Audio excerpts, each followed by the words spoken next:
Yeah, so we'll get started off here, session 6, with our recap of the last session. So, a recap of session 5.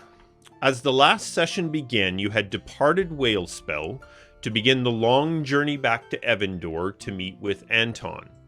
A journey that, with a little luck, would only take 8 or 9 days. After your first day of travel, you sat around your campfire enjoying a nice meal of grouse that Corvus had caught when Douglan fell into some kind of trance and began to glow with a white light. Douglan awoke in a strange white room where, in a pool of water that sat in the middle of the room, he saw visions of Maggie fighting against the Githyanki. The pool disappeared, and a being appeared before Douglan that he knew at once was Gath. The being asked him to take the Oath of the Protector and help Emathan against the challenges that lay ahead. Douglan agreed, and in a flash of white light was returned to the campfire once again, to the surprise and confusion of his companions. The second day of travel proved to be more of a challenge. In the early afternoon, you were attacked by goblins riding wargs. The beginning of the battle took a grave turn as one of the wargs tore the head off of Douglan's horse. Thankfully, you were able to quickly regroup and slay the remaining immediate threats. Several goblins ran, and you gave chase, ending in the goblins' deaths. But only after Nightingale came close to death's door himself. On the third day, you arrived in Langdale and headed straight to the Twin Rose Inn for a well-deserved rest. At the inn, you met 4 members of King Xanthram of Easterly's Royal Guard. The men told you news from the war in the Barrens between the Centaurs and the Iceborne Orcs. Under the leadership of a powerful orc known only as the Dark One, the orcs were getting the upper hand on the Centaurs, which could soon see the war move into Easterly.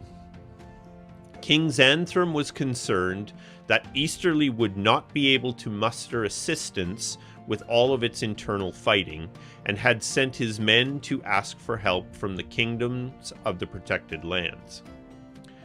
The next morning saw you back on the road on a day that started off nice but turned cold, rainy, and miserable by the end. At the fork in the road where the road turns north towards Windrest, you came upon a camp of halfling gypsies that provided food and accommodations to travelers at their Dewdrop Inn, a collection of large yurt-style tents. During the evening, Theory Riverhopper, the head of the gypsy clan, asked for help in finding 2 of their men who had gone missing inside of a cave while out hunting. You agreed to help with a plan to leave at first light. As today's session begins, it is the 25th day of the 3rd Trigon of Gath's influence at approximately 7 a.m. The weather has improved greatly from the day before as a warm sun begins to rise into the clear sky. The 3 of you are waiting just outside of your accommodations for the arrival of Filibert, the halfling that was asked to lead you back to the cave. Filibert should have been here by now. So the camp is alive with activity. You know, it is... It's the day's first light. They're up. Fires are going. People are going about their morning chores, feeding animals. The kitchen is going in the Dewdrop Inn, and yeah, you should have seen Filibert by now based on the plan you had. Perhaps we should go ask one of the other halflings. I Does don't anyone think it would know? hurt better than waiting around here. Do they know where this cave is? If we don't want to wait, Well, it was Filibert who was supposed to show us where to go. Let's go split up and see if we can't track somebody down that knows where he's at. I will go ask the barkeep. All right, Corvus, you head back inside of the restaurant / tavern, and you see Delphin, who was the bartender from the night before, sweeping up the floors in there. Delphin, have you seen Filibert? You mean lately? This morning, he was supposed to meet us. I can't say I have, but I'll show you where he stays. Please do. Delphin heads outside with Corvus, kind of walks away from the tents a little bit. He points over to one of the trailers, one of the gypsy wagons that's off in the trees a ways, and he says, he should be in that one right over there. Thank you. I'll walk up and bang on the door, loud and unceremoniously. You hear from inside sort of a muffled, "Go away!" You're supposed to lead us to the cave. I don't want to go. Can you draw it on a map? I can't draw worth a dang. Can you put an X on a map showing us the location? Oh, that's what you meant. You hear somebody get up and come over and open the door and kind of peek out. It's Filibert. I was hoping you'd all change your mind. Well, we have not. Are we with Corvus? If you say you are, you can be. It would be logical for the three of you to have walked over once Delphin showed you where to go. Theory Rivenhopper is the one who is asking us to retrieve the, what is it, Saffron and Edmund? Edmund and Turpin are the two that have gone missing. Okay. Got it. That's who pointed us to Filibert. Okay. Filibert, think about your friend Edmund and Turpin. We need somebody to lead us to them. You can show us on a map where it is. I can find it. You see him kind of contemplate for a few minutes. Just give me a few minutes. I'll be right out. It's a wise decision. He closes the door. You hear, some rumblings and crashings inside, and a few minutes later, the door opens and he comes down the steps to in front of you all. You're right. I need to help them. We do need to go back. Are we ready to leave then? Ready when you are.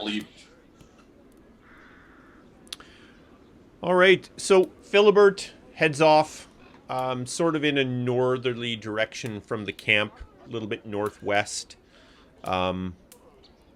You travel for approximately 3 hours. So, you're getting closer to 10 o'clock in the day. The sun's up now. It is a very nice day, quite warm, quite sunny. During the travels, Filibert, at one point he stops and he turns back and he says, you can see he's trying to think about how he might phrase this, and he says, I heard them screaming in there and I ran away. I'm just so ashamed. You can make up for it by leading us to where we need to go. What my friend means to say, Filibert, is if you hadn't have come back, there'd be no way we could stage a rescue. That is not what I meant at all. But he's he's right. If I hadn't come back, nobody would know they were gone. We'd all be lost. I agree. That's right. That's right, Corvus. Filibert, if I might ask, can you just kind of go over again how they went missing and what happened? Well, we were chasing some rabbits, and one of the rabbits ran into this cave. It's not very big now, mind you, but big for us hobbit folk. A tough squeeze for this one. So Edmund crawls in, and he's in there for maybe, I don't know, maybe 5 minutes or so, and he starts yelling. We can't understand what he's saying. So Turpin crawls in, and it's the same thing. Except now I know they're in trouble. They're screaming, and then it just went quiet. I yelled in, and nothing happened, and I yelled some more, and I knew something terrible had happened to them, and I ran off. But I ran off to get help. That's what I did. Lead the way, Filibert. So you guys carry on for another maybe 15 minutes or so, and you come out to a hillside that goes up, kind of come out of the trees thin a bit, thinner trees up the hillside, and Filibert kind of looks around a little bit, and he points over. There it is, right? It's right over there. And he walks over maybe 20 feet or so and kind of looks. Yes, sir. That is it right there. How big is the hole or the cave? It's not a big cave entrance. You know, it's going to be, for Corvus, I'll have to pretty much get down on his belly and squeeze his shoulders in and shimmy in through the entrance. It's pretty small. It's maybe only, a couple of feet at its widest point on the outside. A couple of feet in diameter. I'd reckon I'll head in first. Corvus. See if it opens up shortly once you go inside. Yeah, I was going to say, you might want to hold off a bit. Filibert, can I ask you another favor, boy? Of course. Well, we're all going to be going in that hole, and we need someone to watch our backs. Make sure nothing comes in behind us. Are you able to stay out here and watch? Absolutely. As long as I don't have to go in there. I'm dreadfully scared of the dark. We need somebody out here to keep eyes in case your comrades come walking along. I promise you I will stay here till dark, and if you have not come out by then, I will go back to the village for help. Sounds like a plan. Corvus, are you going to leave Mithras outside? That was my plan. I turn to the halfling. Filibert, see that bird over there? If you leave early, we'll know about it, eh? I've made my promise. So We shall see what it's worth. Corey saunters up to the hole, draws his daggers, drops down, and begins to crawl in. I'm listening as much as I can as I make my way, trying to be as sneaky as possible as well. So if you need a stealth check, I'm game. All right. Okay, thank you. So you even for Nightingale, being your smaller build, you can't crawl in. You got to you're kind of scrouched down a little bit and scooting your way in there. Yep. It's a pretty that's why I have my daggers in my hand. It's easier to kind it'll of be a tight fit for everybody. The bigger guys, they'll literally have to be on their bellies and just kind of crawling in to get inside there. Okay. This tunnel goes in maybe about 10, 15 feet, and then opens up into a fairly large chamber. And as you reach the end of the tunnel and you kind of look across, you see a halfling lying down on the dirt by what looks like another little bit bigger but not much cave entrance that continues on, or tunnel entrance would be a better description for it.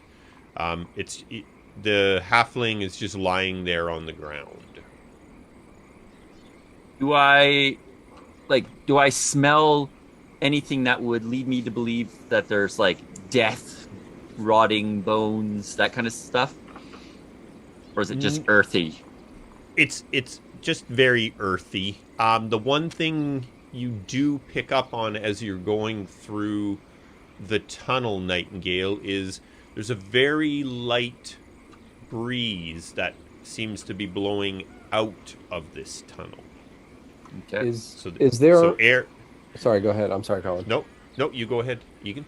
Is there room for him to get by as he reached the halfling? That the halfling is probably a good 20 or more feet away from where he'll enter the chamber. Okay. Towards the opposite side of the chamber. So Now- Nightingale's gonna turn and be like, I'll crawl back out. Okay. I won't completely, but as soon as I can see the guys, I'll be. So the tunnel goes in about. You 20 literally feet. can't turn around. So I'll you'll have to back out. Okay. You'll have to back out the whole way. I'll back out. Okay. And then I'll be like, so the tunnel goes in about 20 feet or so and then opens up into a room and I can see a body. Is it If, one of the halflings?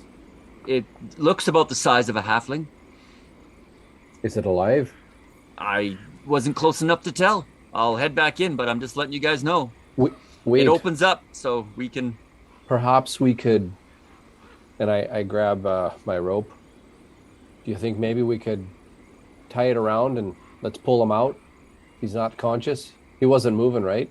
Wasn't moving when I was watching him. Well, at least maybe we can get one out without all of us going in. I'll see what I can do. Corvus, you got a torch on you? If I get in there, I'll light one up so that if you guys need to come in, at least you'll be able to see. I do. So I Okay. give him a torch. Okay. I will remove it from my inventory. I'll sheath one of my daggers, Colin, and have the torch in one hand and the dagger in the other, and I'll crawl back in. Okay. Excuse me. Bless you. You crawl back through. The torch gives you a bit of a better view than your dark vision does. Oh, it's not lit yet. Oh, okay. Sorry. I thought No. you had No, lit it. the torch isn't lit while I'm crawling in. Once I get into the cavern and get out, I'm going to stick it in the wall and light it. Okay.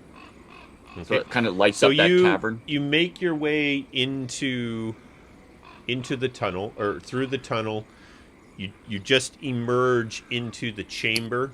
It has a surprisingly high ceiling to it, all very rough rock. Looks very natural, not man-made. Okay. I'll try to find a spot where I can wedge this torch and spark it up. Okay. You accomplish that, and the torch is now going.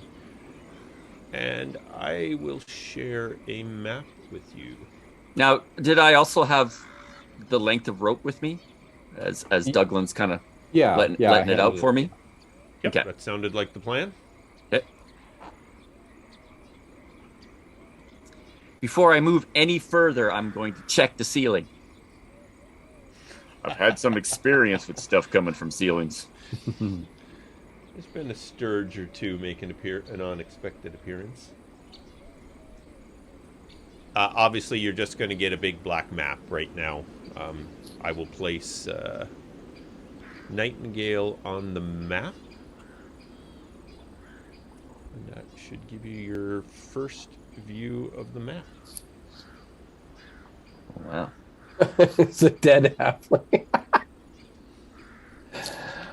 I wonder if he's okay. Sure, he's fine. So, And am I to guess that that's where that tunnel is leading out? You are guessing correctly. Just a ever so slightly larger entranceway. You have no idea in terms of depth or size as you get in there. But from where you are, you can see another tunnel that continues on up. Yeah. Okay. You would be going northeast through that tunnel. I will quietly sneak up to this halfling. I'll give you another stealth.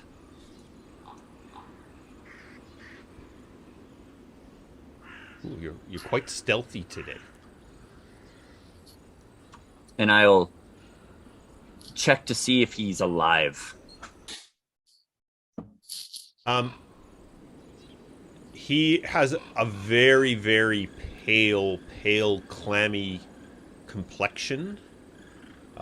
When you check for a pulse, he has a very weak pulse, but he has a pulse. He is not dead.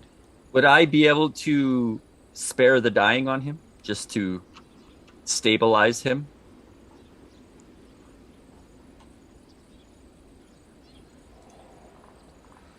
I touch a living creature with 0 hit points, the creature becomes stable. Absolutely.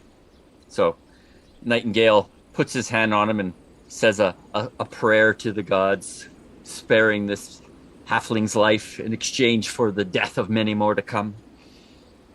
The death of many more halflings? Well, you're going to kill some halflings? You guys aren't in the cage. Shut up out there. Yeah. What are you signing us up for here? I never said I was a preacher, okay? There's a halfling holocaust coming here. Nightingale, I'm not sure if it was the echo through the cave, but it sounded like you wanted to kill more halflings. Everything okay in there? Fight me. I will tie the rope around this guy's legs and secure it and give it a couple tugs. Okay. And then kind of help direct the body out the tunnel. You didn't tie it around the neck, right? No, the legs, I said. I specified his ankles. It's a fair question.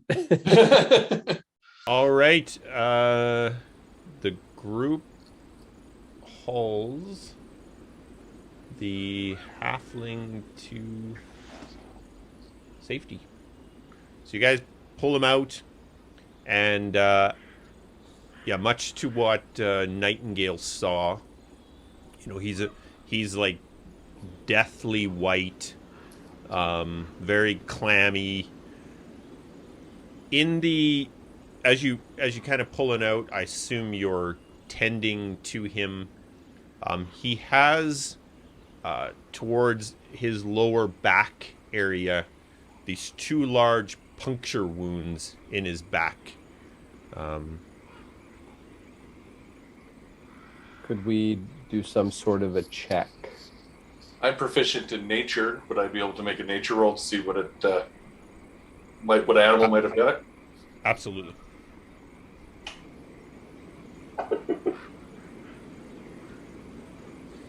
$13. Corvus, your gold is on giant spider. Looks like a giant spider bite. Lovely. So at this point, Nightingale's kind of at the mouth of the small tunnel that leads out. So I'll just kind of move him back here. Douglan's going to say, or did you just say that to him, Corvus? Oh, I said it to all of us. Okay. No, I just was going to shout it down. Relay it? Yeah. Yeah. Careful, Nightingale. I think there's spiders about. Great. So I'm going to, let's see. I don't know if I want to use 5 on this guy, but I might get him up. You know what? I'm going to do 1 healing. Oh my God. How do I play this again? Lay on hands? Jeez. How do you play the D&D? I'm like, healing word. No, lay on hands. So I'm going to give him 1 point. I'm going to just touch his forehead. Come back to us now, little one. Does that get him up? It does. He comes to, and you know he kind of wakes up a little bit, and he's like, "Did I pass out?" And then you see him kind of, "The spiders, big spiders." Oh, well, how many? What's your name, lad? My name's Turpin. Turpin. Where's your friend? He's in with them spiders. Did you see where they took him? No, the one bit me and I ran, and I got out, but I don't remember anything after that. God, they were big. All right. Take it easy. Filibert, you mind tending to this one while we go in there? Oh, absolutely. He's mine. I'll look after him. Okay. Filibert takes him off over, and you can see he's starting to put together a bit of a campfire to warm his white, clammy friend. Hey, Douglan. I'd feel a lot better not being the only sucker in this hole. I'm on my way, and I'll start to shimmy through as best I can, trying to suck in his belly, but not very successful. Maybe dangle that rope back and we can help pull Corvus through that hole. At the next town, we can purchase you a girdle. All right, Douglan, you appear into the chamber. And after Douglan, I'll go. All right. Corvus, you're going to have to give me a athletics check to see if you can muscle through your rather large frame through this little tunnel. If you get stuck, I'm going to laugh. Yes, you are good. All right, I'm just going to move Douglan ahead here a little bit and add Corvus at the entranceway. Well, fellas, I'll lead the way and you follow up. We got to find this guy. If there's spiders, we might be able to pull them alive. Generally, they don't kill their prey immediately. I'd hate to be the poor How would bastard you know that that? lives through that. How do I know? Sorry. Not like I haven't seen a spider before, Corvus.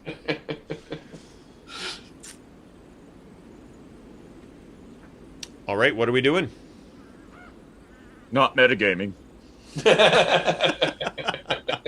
We're definitely not metagaming. Excellent. I will. That's my least favorite spell. I will sneak. I'll sneak up to the mouth of the second entrance again and take a listen down there. I am just the sneakiest guy alive today. You are just crushing the stealth. As you approach the next sort of tunnel entrance, you can see this one does not go very far. It's maybe 7-8 feet or so down. Similar in size at its smallest point to what you had just crawled through, so you should all be able to get through there. But what you do see, Nightingale, is there's some sort of cloth fabric or something, some sort of cloth membrane, something over top of the exit to this tunnel.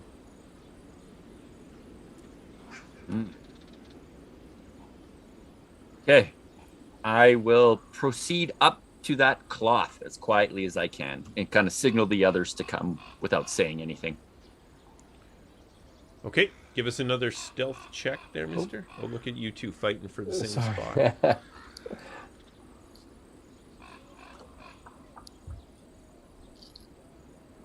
Now we're doing the dance. 68 movement Aver. You guys are all like smashing into each other behind me, and We can't get through. We can't get through. We can't keep you going. guys through just and wedge sit each other into the spot. Yeah. Nice. Did you give me another? Oh, you did. I did. Look at you. Holy moly. A 19. All right. So if you keep that ball rolling when it gets into combat. Yes, Oh, I probably indeed. will. I'll just be rolling ones as damage. Yeah, hitting every time for 1 damage. Yep. As you get up to the end of this tunnel, Nightingale, and you reach out to this fabric, it's kind of sticky.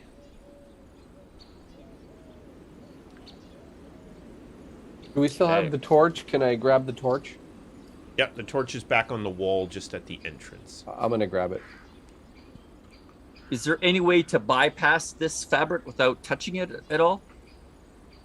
No, Or has it got it completely sealed? It seems, from as you kind of look at around the edges, it seems very purposely placed to seal off this, but it's not. As you can now see, it's a little bit porous, like that little bit of air that I said you can kind of feel moving. You can see that this is kind of Puffed out a pushed bit. into the tunnel a little bit, and it kind of moves back and forth a little bit with the volume of air that's leaving the tunnel. So air is passing through this membrane. Can I hear anything on the other side? Let's get an investigation check. Holy mother of pearl. It's going to be one of those nights, is it? Wow, I'm on fire. It's the balance because I'll be rolling ones. You immediately become Professor Zanvir, and you can hear all people talking at once. Xavier, sorry. Yes, and your head explodes. You can't hear anything in the room. Like you can hear a little bit of wind, sort of air, like it sounds like wind blowing inside the tunnel. Okay. What you do notice now as you're sort of looking around there appears to be a few spots of very faint light inside the next chamber. They look a fair distance away from where you are right now. Okay, I will take my dagger, and as this fabric breathes in and out with the wind, when it comes towards me, I'll put the blade in and try to cut it, and then when it pulls away, I'll let it come off. Try to like not disturb its natural movement, but try to cut it. See if I can get through it.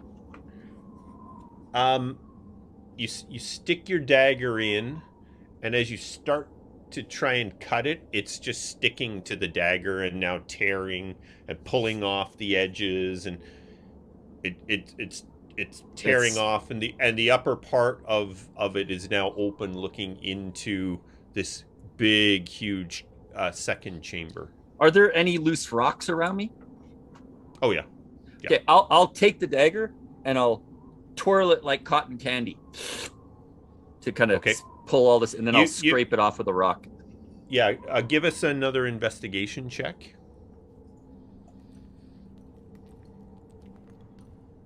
You're on fire.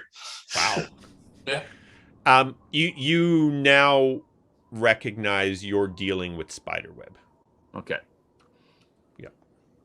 So you roll it all up, and just that section pulls off that was purposely sort of spun over top of the entrance. What do I see beyond? There is a very large room. There is spider webs all over the place in this room. Actually, I will. You should be able to see most of the room as I put you in there. Yeah, I got about 60 feet of dark vision. So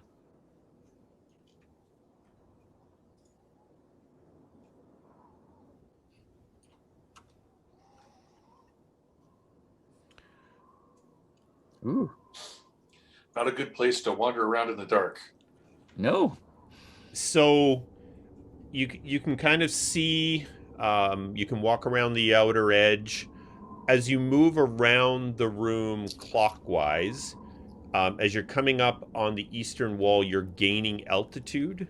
So the Okay. north is considerably higher up than Gotcha. than the north end is, and directly above you there's a walkway. So, well, sort of a walkway that, a natural stone that goes along, and from it's about 10 feet up or so. You can't really see what's up there yet from where you are. You just can see it goes up and then in, like a ledge, I guess would be a better description. Okay, I'll kind of I'm not going to venture too far beyond that tunnel. Okay. Just kind of enough to get a look around, and then I'll wave the guys forward. I'll be like, we've got a tunnel, or we've got possible ambush point above us. There seems to be a ledge. I think we're dealing with, well, definitely dealing with giant spiders. Off to where you've come out, off to your right as well, it drops off.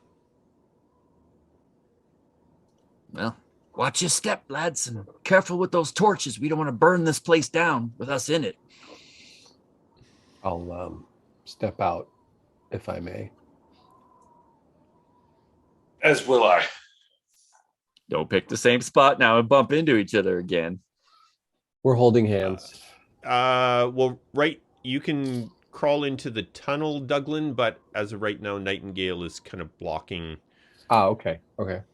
Well, So, I'll you're in the tunnel, but you can't leave yet. Got it.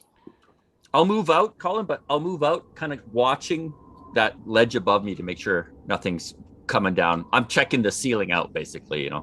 Spiders will generally try to ambush from above since most things can't walk on ceilings, but them. Corvus will need another athletics check for you to make sure you don't get stuck in the tunnel. You're able to muscle through. Because your shoulders, Corvus, are literally dragging against the...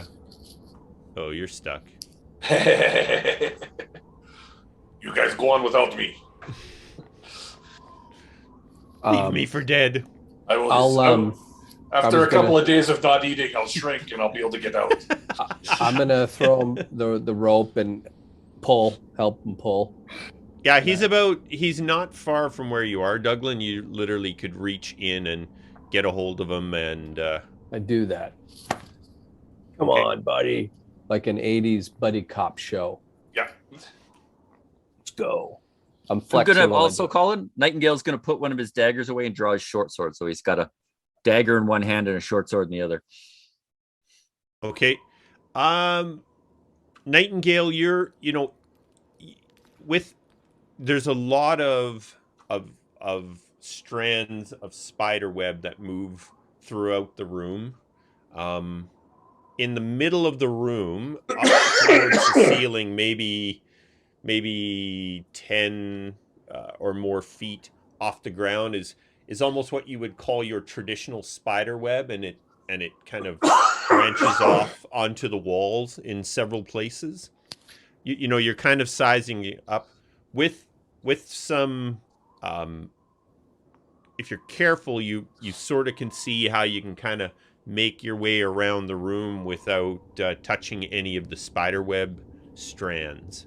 Okay. Do I see any cocoon-like structures in this room? Nothing in this room.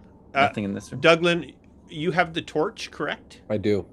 Okay, just making sure. Okay, Nightingale will be like, guys, watch your step. Don't touch any of these spider strands if you can help it.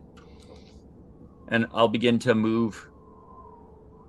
I'm sorry, is there a tunnel or a cave to the, let's say, northwest of us? Or is that a dead end? That is the ledge up there. You can't see it from where you are. Got it. So where you came through, it goes up about 10 feet or so, and there's a ledge up there. Okay. Are there webs up on the ledge, like up, kind of cascading down from the ledge, or no? Not cascading down from that ledge, no.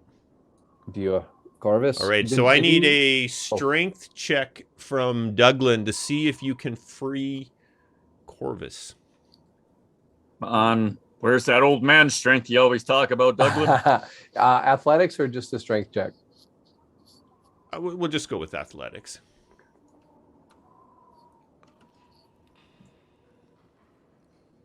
Ooh, I saw a 20 there for a bit. Yes, you're able to free Corvus, and he's able to make it. So Corvus, you're just basically in the tunnel at the mouth, but you can't quite get out yet because Douglan is there. Now, Douglan, actually, all three of you, you're kind of doing your thing. Nightingale, you're crawling along through the tunnel. Suddenly, in your heads, you hear this. Oh my goodness! There are more of them! Sister, you must come quickly! It's creepy as heck, man.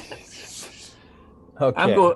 Nightingale's convinced now he's going crazy. There's enough voices in his head. It's late. Yeah, there's no room for more voices in my head. I've got enough in here. So Douglan, he heard that, right? In our head? Yes, but you're all immediately aware that Okay. you're not hearing it in the room, you're hearing it in your head. It's a voice in your head. I am going to, when I hear that, I immediately close my eyes and I just sort of let myself expand out and see if I can sense something of evil nature. Because that's not a regular spider talking in my head. That's not one of the normal spiders. You do not sense anything evil per se. Okay. I just the mechanics of it. Celestial fiend, undead, what else? If there's a vampire or whatever, I know that. So it's specific to a few things. So anyway, okay. I would like to ask Corvus, do you want to get some high ground? Can I help you up on the ledge? Maybe you can get a better perspective, or you help me up. I don't have very good throwing with the javelin room lately. yet, because they're still in the way. I thought I pulled him through. He's still inside the tunnel. He's at the entrance, but you are blocking the entrance. Your dad bod's blocking the entrance. Got it.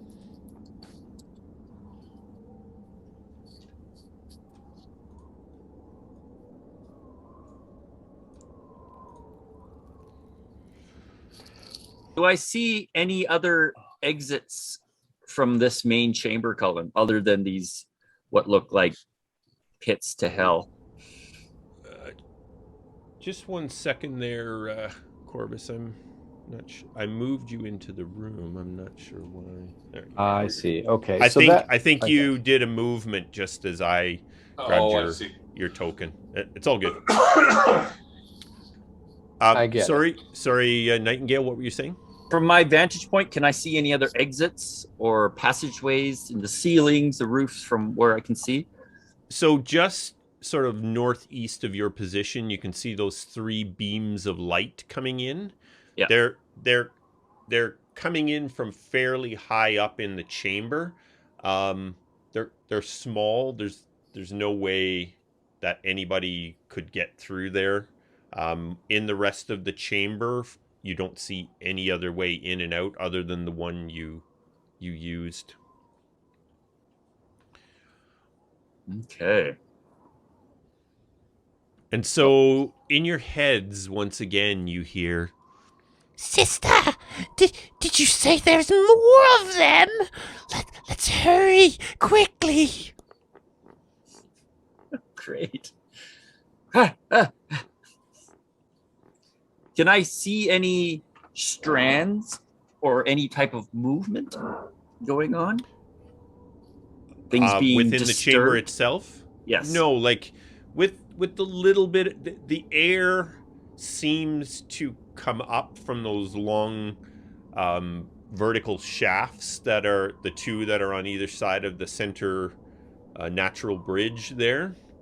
That big web above you kind of it moves up and a little bit with the changing volume of air, but nothing beyond that.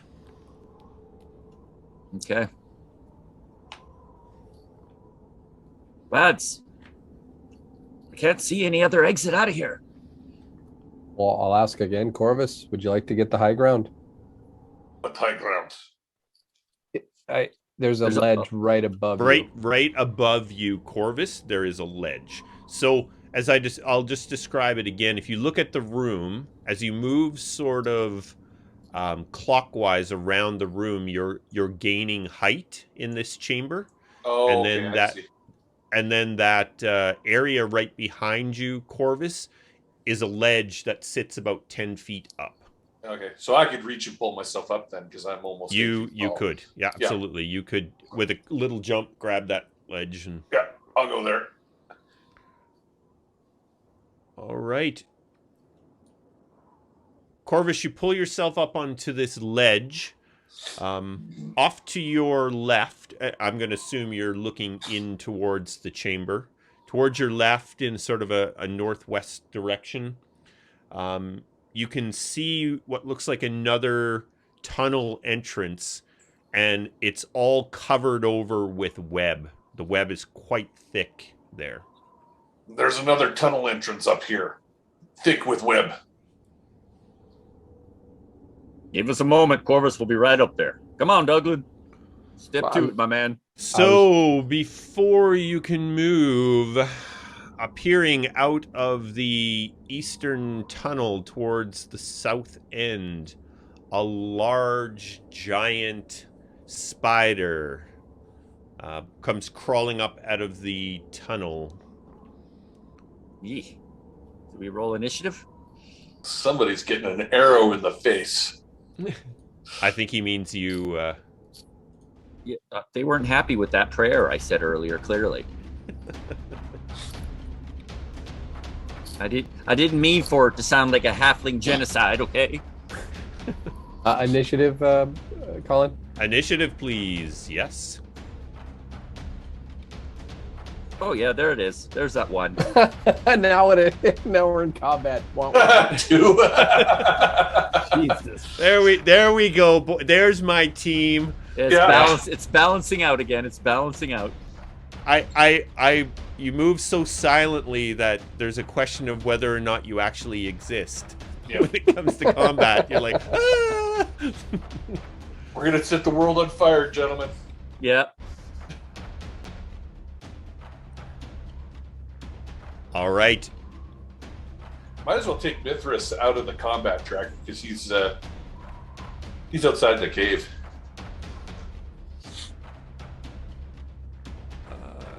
Yeah, I can do that. Now remember, guys, these are intelligent spiders, so maybe we could chat them up and figure out what's going on.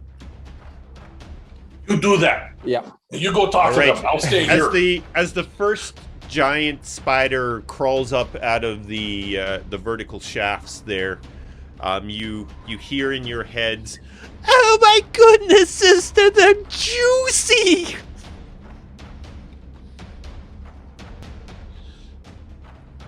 And maybe that's a compliment from spiders. The spider is going to move. Oh God, it's coming right for me.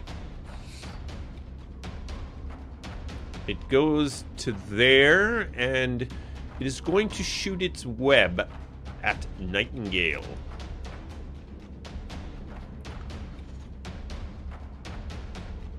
This is where I'm out, boys. If I get caught in web, I don't have the strength to get out. You are hit.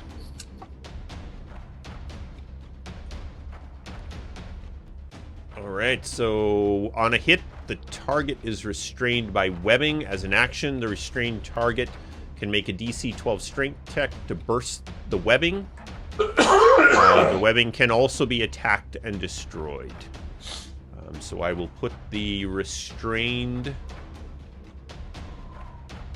So Effect restrained just on- means I have 0 movement. I can still like cast spells and cut this web off myself. Oh, there they are. There's the sound effects we've missed. That's a really good question. We haven't had restrained in a while. You want to look that up and see what?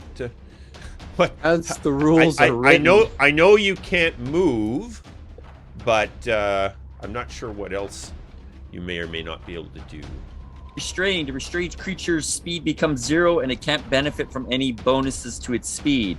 Attack rolls against the creature have advantage, and the creature's attack rolls have disadvantage. The creature has disadvantage on dexterity saving throws. So yeah, I can attack and everything. I'm just at disadvantage. Anything to do with movement is no or restricted. Okay. Excellent.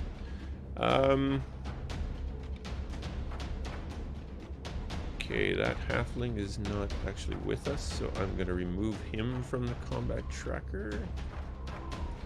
That will take us to Douglan. All right. Seeing Nightingale just shot with all sorts of sticky nastiness. He's going to pop right in front of him. And he is actually going to slam his halberd on the ground and said, back, foul beast, and he is going to cast as a bonus action Vow of Enmity on this spider. So I'll read it to you, okay? Because this is the first time I've used it. Yes. Basically, bonus action, you utter a vow. Basically, I just did that against a creature you can see within 10 feet of you using the channel divinity. You gain advantage on attack rolls against the creature for 1 minute or until it drops to 0 hit points or falls unconscious. So there's no save, it's just advantage on all the rolls. And then I'm going to attack. Back, you foul beast. Let's see if it does advantage. Yes. Excellent. Ooh, nice. And I am going to use one of my smites. Ooh. Overcompensating, are we, Douglan? Holy moly. Nice. And then he just, after he slashes, he pulls it back and then thunks right, aims for one of his 8 eyes. I assume it has 8 eyes? Yes. No, it has the face of a small child. Oh, that's even Should be worse. creepier. All right. Yes, that's definitely creepier. That is Douglan's turn. All right, as you swing and smash it with your halberd. Yeah. Sorry, go ahead. No, I'm done because I'd used my 30. I was going to say I was going to step back 5 feet, but I'm good. Thank you. Yep. You hear, "Ah, sister, it bit me!"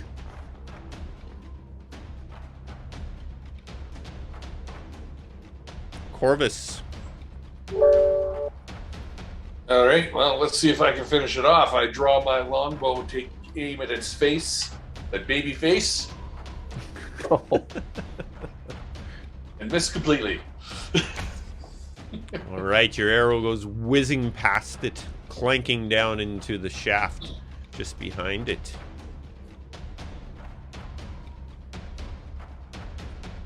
Nightingale. So, Nightingale's going to begin to start cutting these, because he's got his short sword and dagger in his hand. So as I'm cutting it, I will say, "Beast, we come for the halfling. If you return it to us, we will let you live.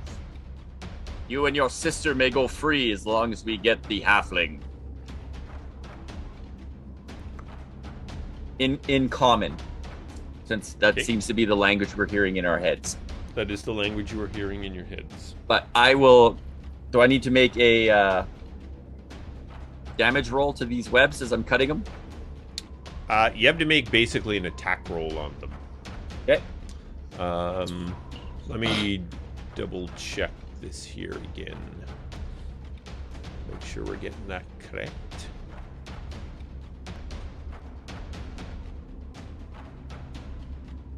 The webbing can also be attacked and destroyed. Armor class 10, hit points 5, vulnerable to fire, immune to bludgeoning, poison, and psychic damage. Okay. So I will attack the web.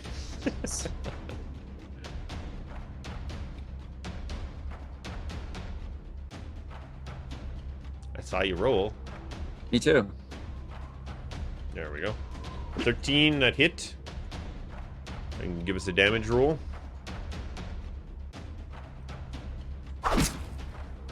Okay, you're not quite cut all the ways out of it yet. But again, like I said, as he's working on this, he's speaking out loud to this beautiful spider. Give us our halfling friend back and we will let you live. You gorgeous creature, you. The spider seems to be ignoring whatever you're saying. Okay, that's the end of Nightingale. Trying to get myself free. All right. A second spider appears from the western shaft.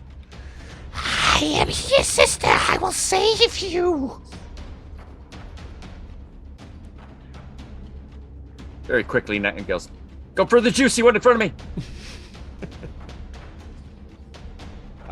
This spider moves and crawls up on the ledge with Corvus. Corvus, it attempts to bite you. Don't let it. Good It job. misses. You're able to fend it off with the end of your bow as it snaps towards you.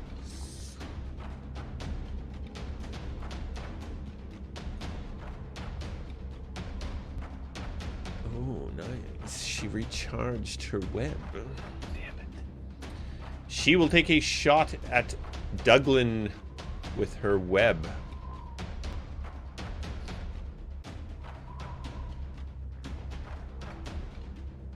Oh, and it is a hit. Douglan, you are restrained.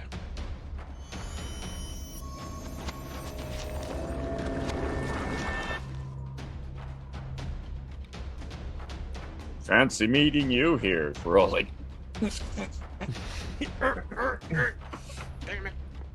Douglan, what say you? My vow gives me a little extra strength to kind of give a slow, but still gets to attack. I assume it'll automatically do regular, I think. Let's try. I think it'll give you... They just can't do it. Now, fair to say, I think movement was it. Can I get my second attack, or do you want to? Yep, both You're of just, you can- it's restraining your ability to move like you normally would, which is giving you the disadvantage. But Yeah, like I tried to hit down, and the web just kind of slowed it, so it hit, but it didn't do any damage. But he still comes around with the butt. There we go. he said, but.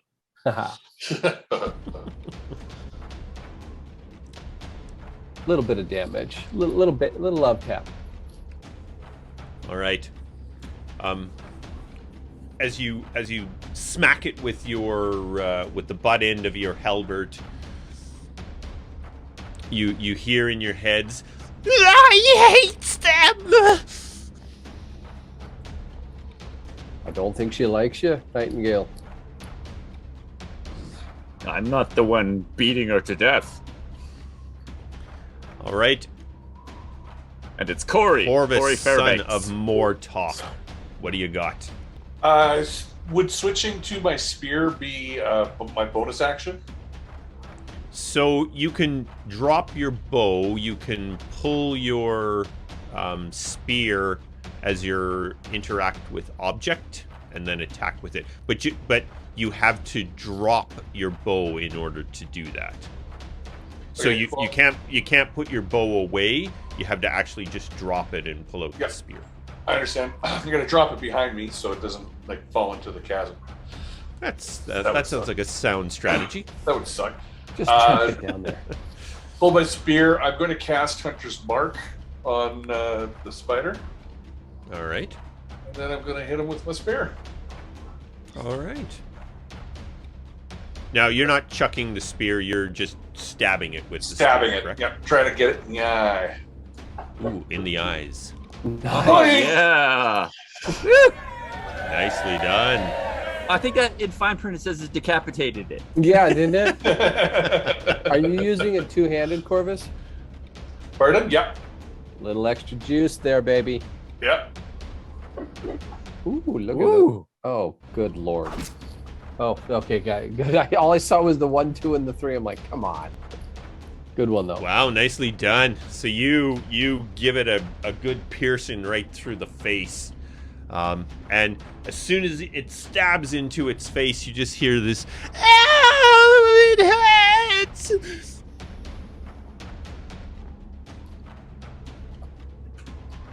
I You'll hope we whine don't. like children. I honestly hope we don't continue to hear the internal monologue of all the creatures' asses we kick.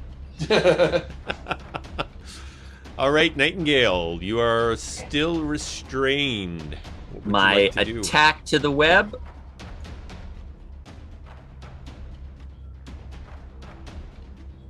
Oh, you're laggy there, buddy. I seem to be.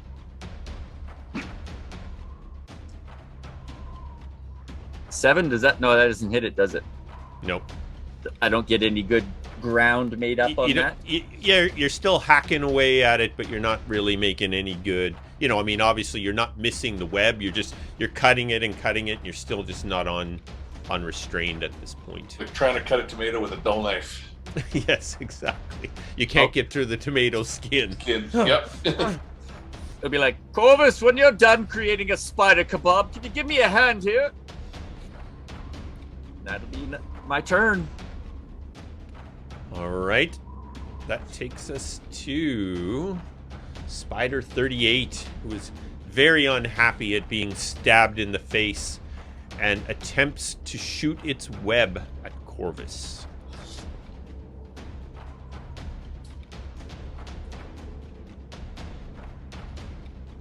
It hits. Corvus, you are restrained. Spoke too soon, I guess.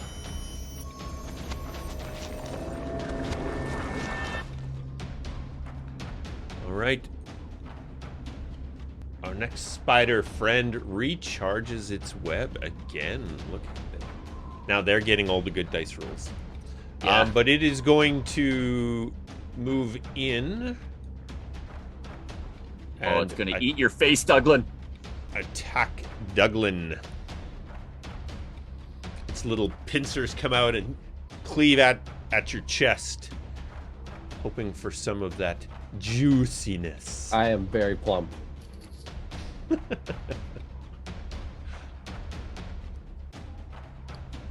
It hits. Oh, listen to that spiderness.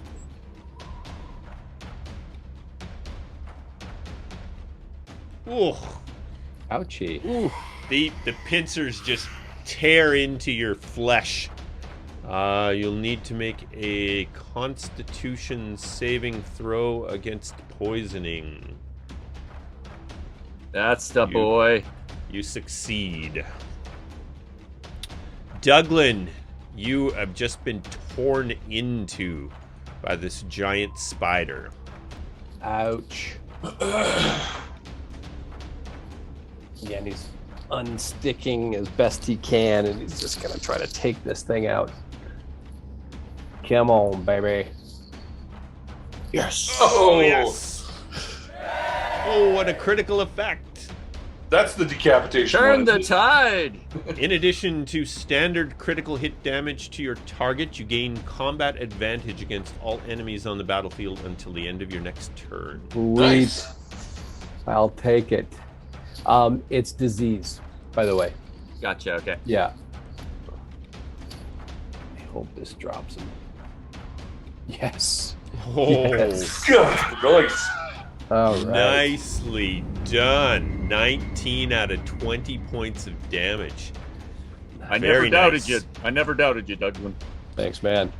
Well, So, if you so noticed, Douglan, as you swing out and just cleave a big section of its legs and body off, you just in your gut head you all hear this, and it falls down, falling down the tunnel there, and just disappears into the darkness. So, question for my movement: can I try to bust out of the webs, or no? No, that has to be an action.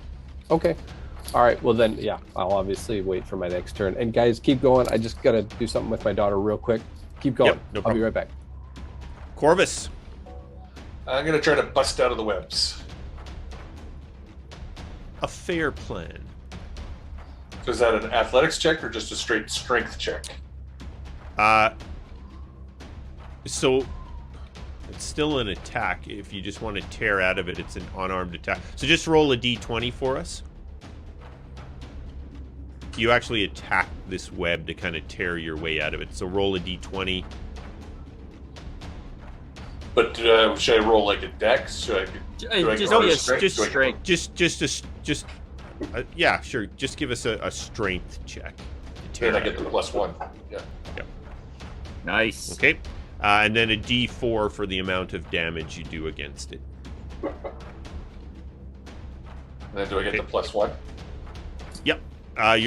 You're making good ground against it. You're not out of it yet. You're kind of tearing it apart, but you're not completely unrestrained at this point. Nightingale. Hmm. Where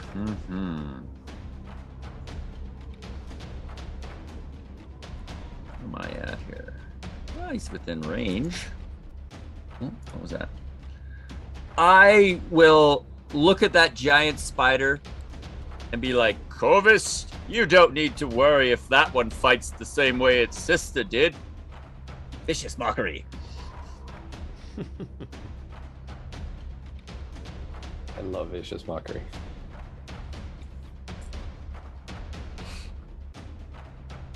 Yes. It's feeling viciously mockered.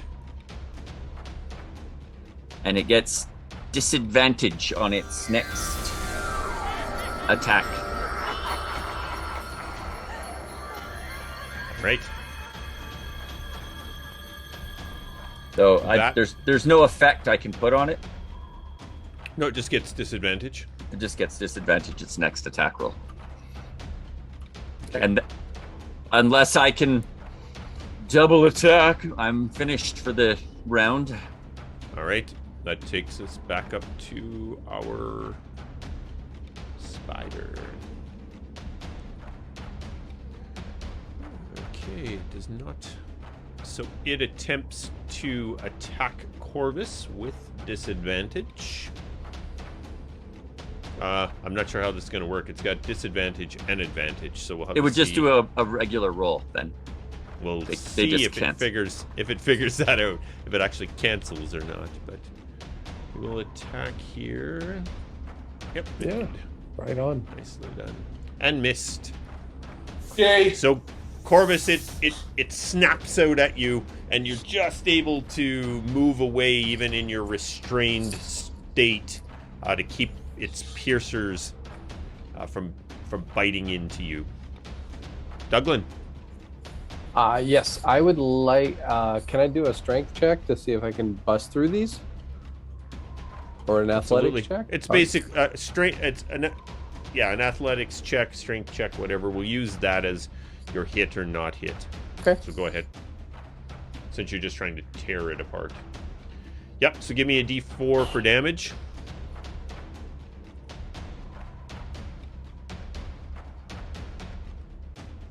You're not quite fully out yet, Douglan.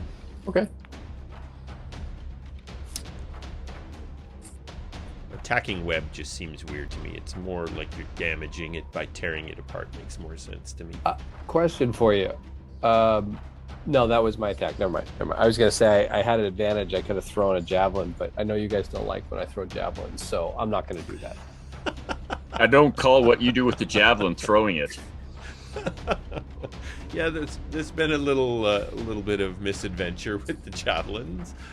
Corvus. I will continue to try to break free. All right, give us an athletics check.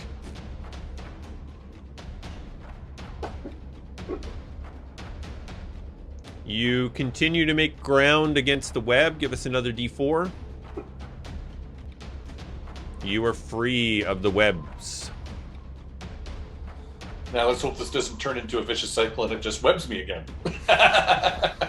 It's been known to happen. Yep. All right, that is takes us to Nightingale, who is still restrained. I will attempt to cut it with my dagger once more. Dang nabbit. Still struggling to make ground on it. Douglan, give me a hand. I'm not the strongest bloke. I'd love to. All right, our spidery friend tries to bite Corvus once more.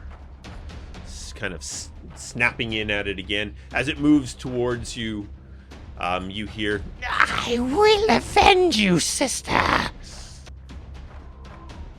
and it misses. You're able to fend it off with the spear, even in your restrained state, Corvus.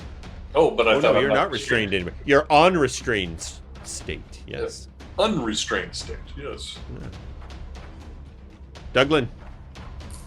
All right, let's see if we can't burst out of here. Careful, Douglan. I can see those veins in your head. They look frightening. All right. You are free, Douglan. Yay! All right, I'm gonna, because I'm not allowed to throw javelins, I've been told. So I'm gonna stay there and I'm gonna help Nightingale next round. I'm not allowed to throw. Yeah. Corvus says, "Who told you you're not allowed?"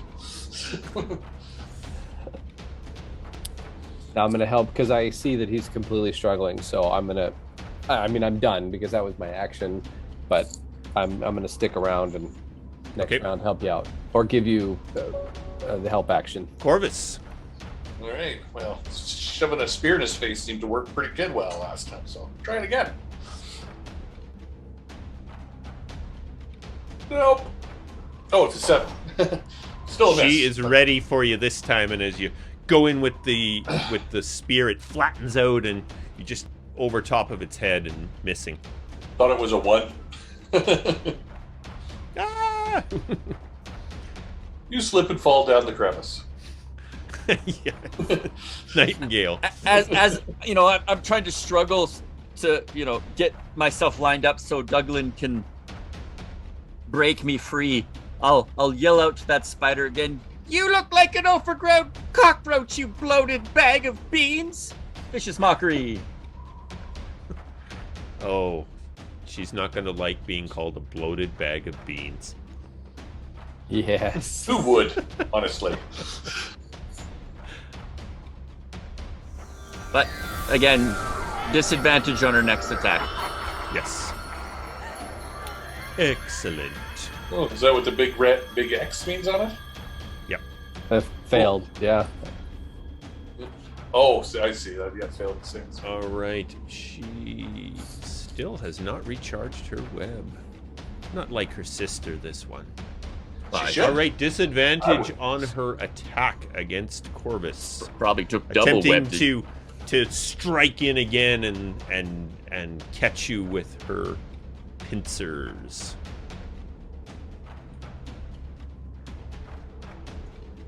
No way, says Corvus. Ain't having it. Yep. I'm too nimble for you. All right, Sure, don't Douglan. give me any credit. So should I just do an athletics check? Because I'm going to basically help him. Should I use my big, gigantic halberd and see if I can just slice down the front? Would you like dear that? God, no. No. No. I'm just gonna take. I'm just gonna take a swing at those webs. Just hold don't still. move. Hold still. Yeah, give us an athletics check to help tear him out of there. For God's sake, stand still. Don't even breathe. You are successful. A D4 of damage. You are free. Yes. I still have movement, correct? You do. Yes, you're unrestrained. You can move. Does the center one go up to that? Can I tell that it goes up to that ledge? Yes. Yeah. Okay. The middle and the far eastern all go up to that edge. It's a little bit of a hop up. Go, Douglan. I'll be fine. The knees are popping, but he's making it up the hill a little bit. All right. That's it for you, Douglan. I yell back Corvus. to Nightingale. That was a sticky situation, eh? Someone had to say it. Halfling pops out from the cave and hits the drum. Goes back Ba-dum-bum. out. Alright, spear in the face again. Oh, nicely done. That one hit with a vengeance. Nice. Nice. Drop it. Yes. Yeah. Without any sound, she stumbles back and falls into the shaft, disappearing down into the darkness. I reached behind me and picked up my bow. Shall we go through that doorway behind Corvus, or are we going to rappel down these chambers where they came out of? Perhaps have a look around. We don't can I come up here and have a look around to see if I see a halfling encased in web? You certainly can. You don't see Do I see a Elijah halfling Wood? encased in web. No. Okay. You do notice behind Corvus is a highly webbed off. You guys can tell it's another tunnel by the way the rock sort of narrows in at that point, but it's clear it's been very purposely and heavily webbed, almost like it's closing it off. Perhaps if we burn it this time. Just don't burn this whole place down. Only concern is if the whole room is webbed, then we could inadvertently burn the halfling alive. That's a good point. Well, let's Just get poke your hawking. spear in and do this. Let's get hawking. So Nightingale, Colin is going to go to the edge of this and look down and see how far he can see. See if he can see a body. You cannot. You can't see the bottom. As far as your dark vision goes down, these shafts continue on beyond that. We could lower you on the rope. Possibility, yeah. Check that doorway first. We could save ourselves the trouble. That could be the meat cooler. Okay, we'll start clearing the tunnel of webs. All right. I'll just move you up there, Corvus. So you get up there. How are you going to attempt to get through this webbing, Corvus?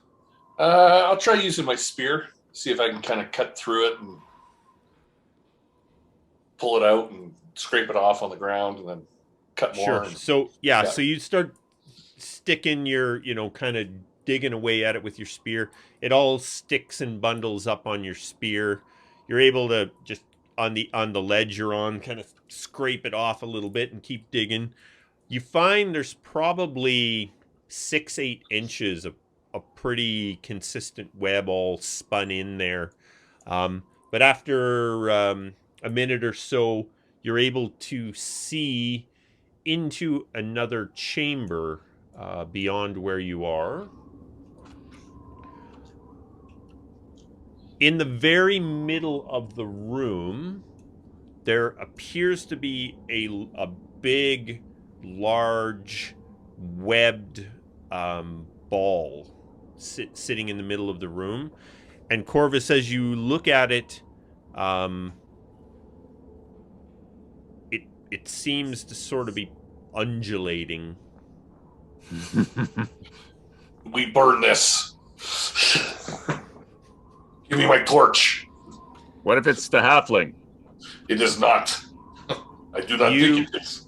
You see, you do see hanging on the outer edges of the walls, hanging down from the ceilings, these cocoons that are just dangling off the ground. You can see from the angle you're at, you can see 4 of them along the wall. Can I make a nature check to guess what this ball thing is? Yes, you may.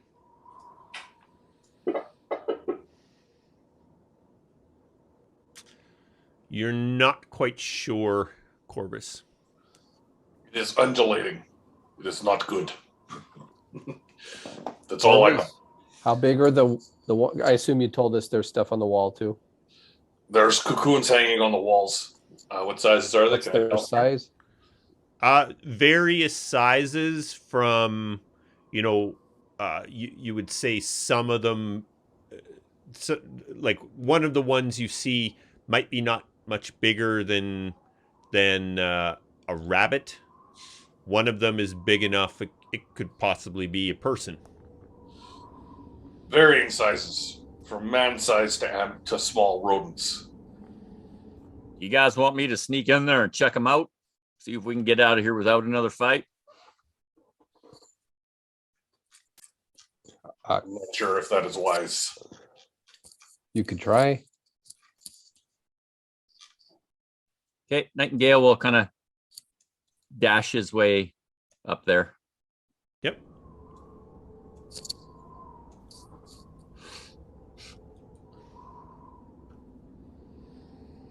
I will go to Colin. I will sneak to the first cocoon that looks large enough for a halfling. The one that you sort of say would be halfling size. There's 2 of them that sort of look like they're halfling size. The one against the furthest one in against the western wall. And the second one in against the eastern wall. So like that one there and that one there. Correct. Okay, I will go sneaky to this one first. All right. Watch my back, fellers. As you see this big ball, the big web ball. The way it just kind of bulges and sinks, it's almost like there's something moving around in it, and you do notice as you move around the room, the undulating seems to follow you as you walk around. It's creepy. Do I hear all of these little Sisters and brothers, I think I hear something outside in my brain? No? No. You do, but it has nothing to do with this. Yeah. Yeah, has nothing to do with the ball of webs. I'm losing my shit. Okay, I will take my knife and try to cut into this cocoon as quietly as I can. Okay. You start kind of just slowly cutting at it and slowly cutting at it, and when you get when you grab it with your hands, it's kind of like sticking to your hands, and you got to kind of get it off your hands, and it's sticking to your knife, and it's quite an effort, but you finally get through it carefully enough. Your money is on it's likely a halfling. Lucky me. Okay, is there like I'll kind of wave one of them in. Guys, I need someone to carry this one.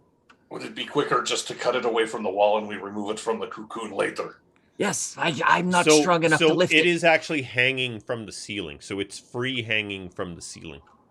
Corvus, come and take this and I'll cut it from the roof. I'm thinking that maybe I should be the one that has a bow on this nest. If it, How high? Then Like- send Douglan in. Yeah, if the body is here, at what height does let's call it the string, start from the ground? Douglan, you'll be able to reach it to cut it down. Thank you. I will quietly as a mouse in chainmail go right here. A mouse in chainmail. Wrong one, Douglan. Oh, sorry.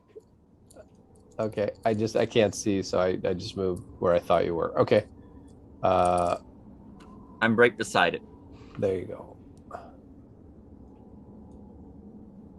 Oh, Here, I I'll got move you over stuck. there, Douglan. Just a second. Thank you. You're stuck on Corvus. Here we are again. You two are wedged in the hallway again. Corvus, I'm just going to move you just inside. And I'm gonna so have we can... a bow, my bow out with an arrow pointed at the sack in case something bursts out of it. Okay.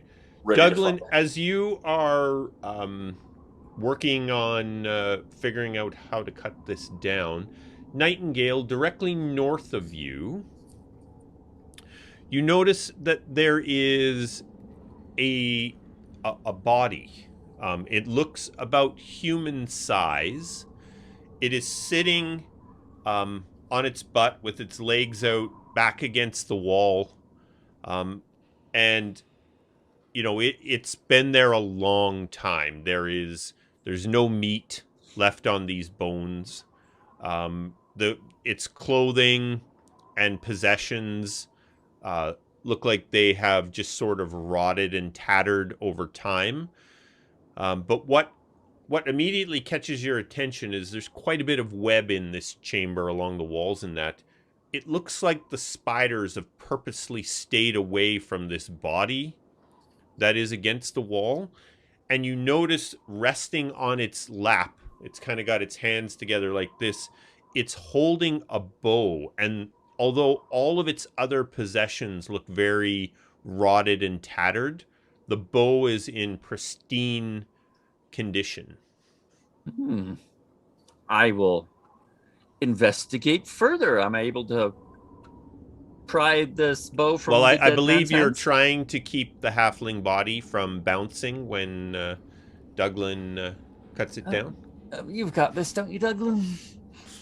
Well, yeah. Sure. As soon as it's down, I'll grab the halfling and head out. Okay. You're able to pretty easily cut it down. Well, we won't say that easily because again, you know, your weapon's sticking to it and it's sticking to your hand, but you're able to finally cut it, pry your fingers off it, and now you got a hold of this sticky ball of halfling cocoon. So Douglan is gonna take the halfling out just past the entrance. You said some of these other balls were as small as a rabbit. There's one other person-sized ball. Yeah, I was gonna say Check it out. Douglan's not gonna he can't leave this chamber if he thinks there's somebody else. So which would be the other one? You said over here to the right. There you Yep. go. Okay. That one right there. So I'm gonna take we hope it's our friend and just drop him out right here. Just Right outside. there. Yeah, just outside. Yep. Okay. And then head back over to this one while what's his name is checking out the bow. I'll assume that you didn't climb over the spider nest. No. Oh, interesting. It's a weird Hey, feeling. this is interesting. I'm bouncing on it. It's like an exercise ball. I'm gonna do a couple of reps. Okay, Nightingale, you approach this body that's, you know, it to you looks like it was probably the skeleton from a human. Okay. All of its possessions, except for, you know, as you quickly look it over, except for this bow that it's holding on its what used to be its lap. Yeah. You do notice now that you've come around, it has a pouch on its side that has rotted out. A bunch of coins have fallen onto the ground, as well as a potion bottle that is sitting there. As quietly as you can, I'll kind of grab the potion bottle and put it in, be collecting the coins. And as I'm doing this, I'll be like, friend, I don't mean to be stealing from you, but I don't think you'll be needing this anymore. And then I'll break his fingers off to get the bow. Sorry. Click, click. Corvus. And it was a lich. Yeah. Corvus, the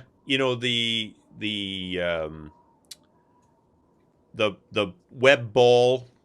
It's definitely, it sort of appeared to undulate towards Nightingale for a while. It's now undulating over towards Douglan as he moves around it over to this other body, other cocoon. Douglan, you are at the other larger cocoon. So similar to what Nightingale did, I'd like to just like kind of get to where its face is to see You can if there's identify it. Yeah.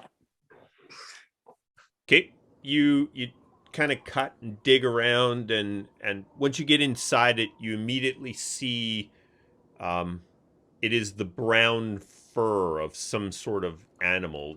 You'd spitball it. It might be a deer or a bear or something of that nature. It is not a humanoid of any type. Is it alive? Likely in some sort of unconscious state. We can't risk lives for an animal, Douglan. We got to get out of here. Life feeds on life. It is not sentient. Let's move on. This is a cold group, man. What if it's a shape-changing druid? What if that mole on your ass is cancerous? Yeah. Wow. Nightingale will go up to Douglan, kind of like, come on.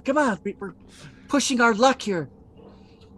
Well, yeah. No, once Douglan determines it's not a humanoid, then he'll move on. And nothing else is even close to a halfling size. No, the others are all too small to belong to, to a halfling or anything. They're all a fair bit smaller. Okay. I like a Nightingale. I'm out of here. Well, maybe it's best left undisturbed, but if there's more of those beasties, we'd be doing a favor to the town, eh? Oh, light it up, fellas. Light it on fire. I got a couple of oil flasks. I'll pull up one of my oil flasks and a second torch and light it off of the one Douglan's holding. Okay. And once we're ready, I'm going to squirt the oil onto the nest and then throw the torch at it and then back off. I'm just giving you clear distance so you don't worry about hurting me. No. All right. So, Corvus, you sneak over there and are you pouring the oil all over the nest? Well, I just it's like a oil flask, so I was thinking I could just squeeze the flask and squirt it onto it, so I don't actually have to walk right up to it. Okay. Yep. He's got some lighter fluid, in the metal can. He's just Yeah. All right. I can't remember. I know there's damage that does for a flask of oil. It's actually my last flask of oil. I have to buy more. Flask of oil, if lit on a target, will burn for 5 damage for 2 rounds. 5 damage each round? 5 damage each round. Okay, so this, as you light her up, Corvus, this...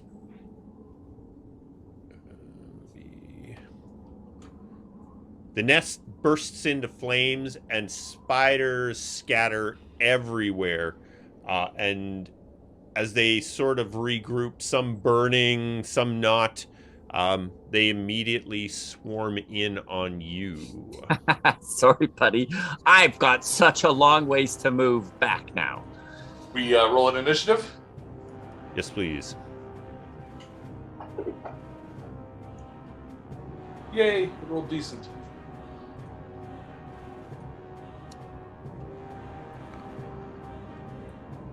All right. So this swarm of insects swarms in on you, Corvus. Oh, we got to You- move before. This would be where it kind of initially just moved away from the burning nest, but it's Nightingale's initiative. Do I hear anything? Corvus is Yeah. cursing and swearing, and Yeah. Well, I'm sure he would yell something like "spiders." okay, I'll take the dash action They burst out. to get to there. Douglan, stay back with the body. All Hey, right. I was gonna throw a javelin at him. Never mind. Javelin at a swarm of spiders all over top of Corvus. I'm sure I'll get them. Yeah. Okay, that's the end of Nightingale. I can only dash so far, so Okay, Corvus. So this swarm of spiders is coming at you. Guess I really only have the spear I can use. So I will attack them.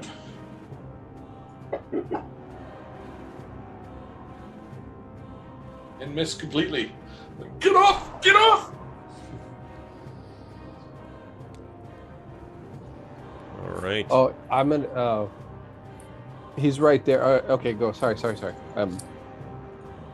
Okay, the swarm moves in on starting to climb up Corvus's legs and bite into him, or attempt to bite into him. They aren't penetrating your armor yet. Lucky. That takes us to Douglan. Douglan is going to hand Nightingale his torch. okay. Nightingale, they don't like fire. I'll stay with the body, as you said. Nightingale. You know, I'll take that torch from Douglan, and again, dash action. I won't be able to do anything this round, but I'll sprint up next to Corvus. Okay. Torch ahead of me. All right, Corvus. These spiders are starting to crawl up your legs. There's just in front of you. There's just, you know, it looks like there's hundreds of them crawling out of the nest towards you. Get some different weapons that don't just do piercing. I don't damage. think fighting a swarm of insects with a needle is a great idea. Yeah, that's what I was saying. All I got is piercing weapons. I will attempt to, sweep my spear back and forth, trying to kill as many as I can. All right.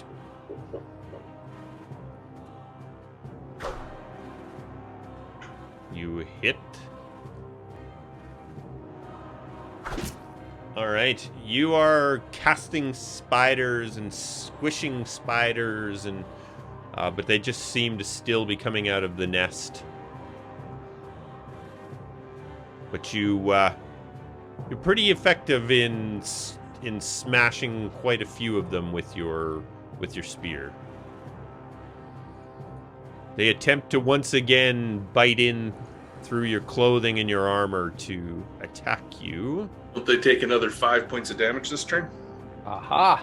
Ah, yes, indeed they do. Thank you for that. Because they is burning.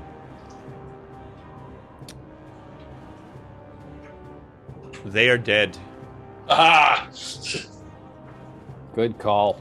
Yep. The last of the spiders are that were still burning, just basically curl up into a little ball and die. Nightingale will still be like poking the torch at him like he's doing something. I got you. Ugh. You got here just in time. I was here for you. Sorry I was so far away. All right, let's get this halfling out of here.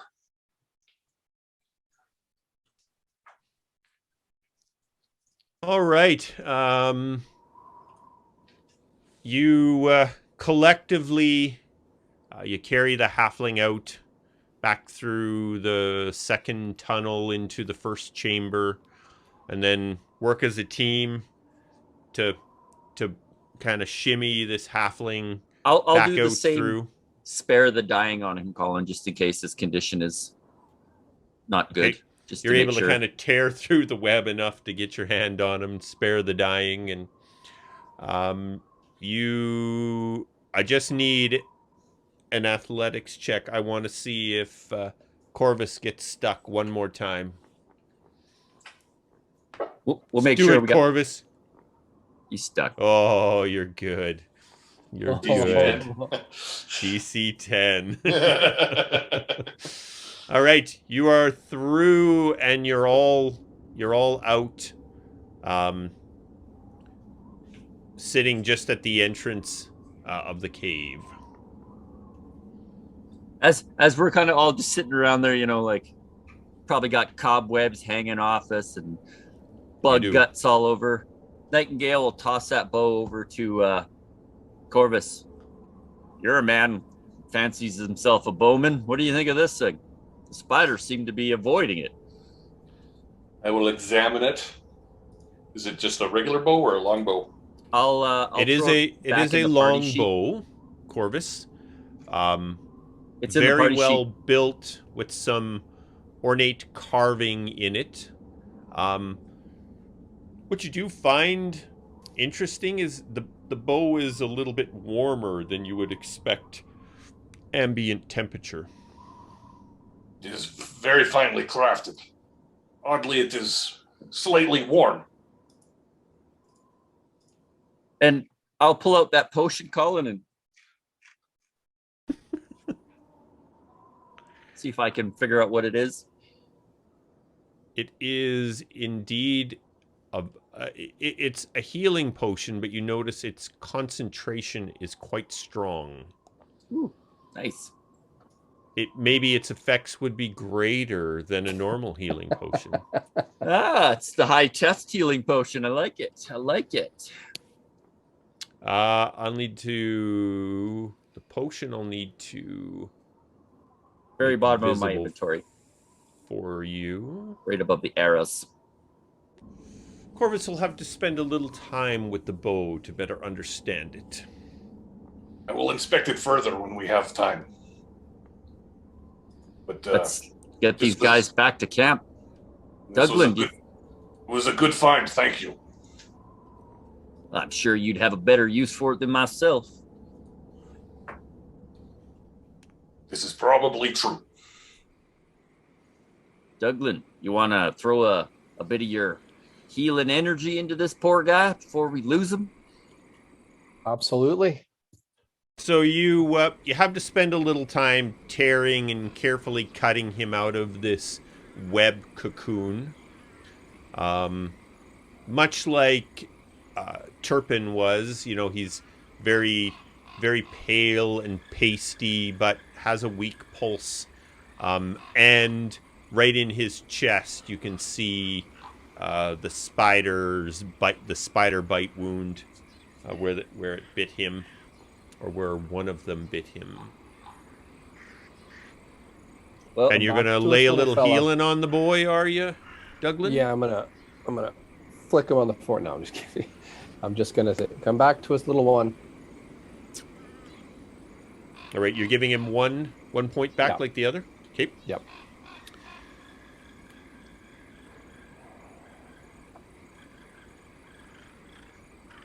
All right. He starts to come awake, and he looks around, and he looks up at all of you and goes, "Oh hell! What have I done this time?" Are you Edmund? I am. Well, you got yourself in a, I look at Nightingale, sticky situation, but we got you out of it. You see him kind of. He collects his thoughts. The spiders. Yes, yeah. I did indeed. Damn, those things were big. My advice is not to chase rabbits into strange caves.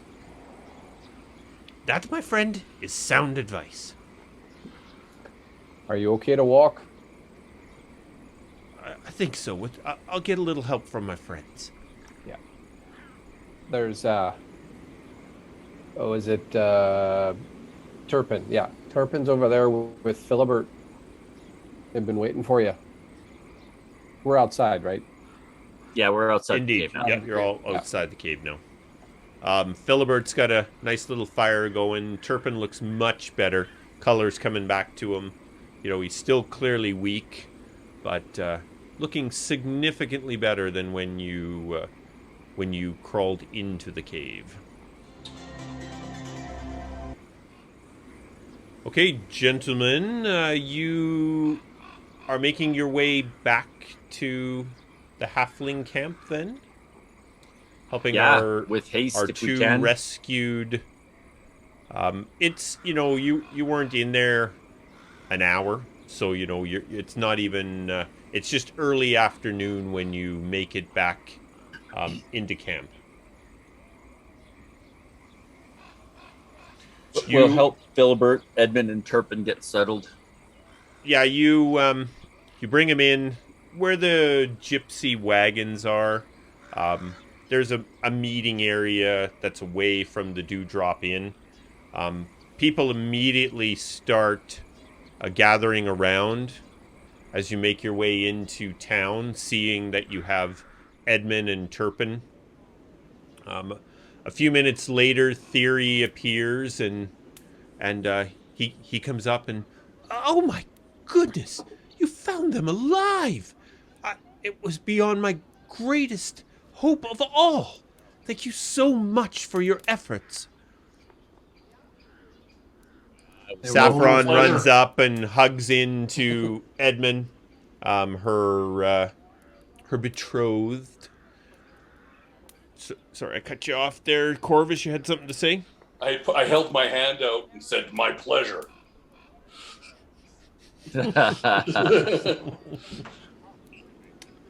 Oh, of course, of course. We will take care of that at once.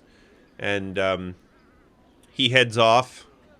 Theory, after handing out the little bag of coins, he says, "Now, all of you are to know that any time you encounter the Dewdrop Inn, your rooms and food and everything is on us. You have done us such an incredible service." Well, that's awfully kind of you, Theory. Oh, you cannot believe how happy this makes both me and my daughter. We were quite fortunate that it happened to be spiders in there. Oh, it was spiders? I hate spiders. They did not seem fond of us either. Theory, if you don't mind me asking, you guys travel from time to time, eh? We travel during the warmer months, yes we do. Well, just do me a favor. Just keep your eyes out for strange things. There's been some strange happenings that we're trying to get to the bottom of. Rifts and whatnot, strange creatures maybe that you've never seen before. So keep your eyes and ears open, if you don't mind. We can certainly do that. Appreciate it. Now what's next for you lot? Will you be staying the night then? I believe we should be heading on our way to Evandor. We still got a few days' travel. Well, you're not Douglan? going to get far in the dark, and we can offer you some good hospitality for the night. It's evening. It's early afternoon. What say you, Douglan? Should we be hanging one more night and then heading out? Well, it's probably better to travel during the day, but let's even before first light, let's head out. In theory, I think it's pretty settled we'll be staying. Oh, most excellent. Yes, we would definitely like to treat you for your efforts. Please head over and start to tip a few pints, and we'll see if we can round up some goat's milk. And Water's fine too. so you you guys, you head over to the tavern, the tent tavern. You know, the night is spent drinking a few drinks and talking and such with the halflings who, you know, it ends up to being a bit of a party and lots of food to eat, a good night's sleep, and you're up at the crack of dawn and on your way down the road. Anything anybody wants to explore further there during the night, or are we good? Any questions you want to ask of the halflings, or are we just moseying? Did the Royal Guards from Show up yet? Easterly, are they still there? They're not at the Dewdrop Inn. They're at the Tavern in Langdale. They're the Twin Rose Inn in Langdale. Langdale. Okay, got it. We moved on. Yeah, that's right. So they're a day behind you guys. Anyway. Okay. I wanted to spend the evening going over the bow and trying to figure out what it is. Excellent. All right. The bow is very, very finely made. You can't quite get a handle on the styling of it. You know, it's nothing you've seen before, but you do know with certainty it is of a magical nature. All right, Nightingale, you were what? I was going to spend, my time kind of investigating if they have any juicy gossip about Evandor since we're headed that way. This group of halflings are actually traveling west. They have not been that way in some time. They have basically, over the last several years, been traveling along in the protected lands. They went all the ways out to the steppe, spent a winter at the steppe, and now they are making their way back through. Okay. They, with their traveling, they don't make a lot of miles. They in a season they may travel a couple of weeks worth of time, Gotcha. until they find another place. And in no rush to get anywhere. Nope, they're in no rush to get anywhere. They're always just looking for the next good location to set up their little operation, and they thought this was going to be one, which unfortunately this winter has proven not to be. Okay. So there's a lot of grumbling about that over who picked this spot, and it's terrible, and we're all going to starve to death if those kind of decisions are made again. And so then, in hearing that, since we're getting up early in the morning, in the bed where we're staying, I'll put 5 gold coins in the bed. I'll just hide them under the covers. So they'll be found when they're making the bed. So they'll be found when they're making the bed. Okay. And then, come morning, I guess we're loading up Peaches and the gang. Did you ever get another horse, Douglan? Yep. Spent some good coin on it. In Langdale. He bought another horse. That's right. We made sure. Corvus, any conversation, anything? I mean, I guess you spend the night sort of mulling over this bow. Mulling over the bow, yeah. Stroking it gently.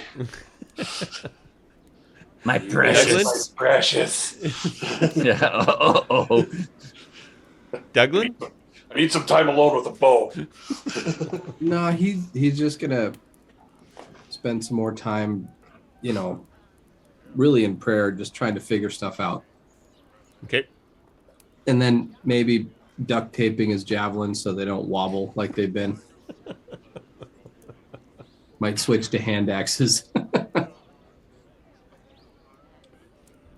All right.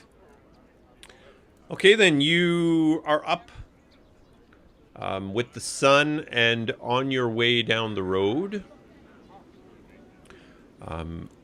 traveling towards the next town along the way.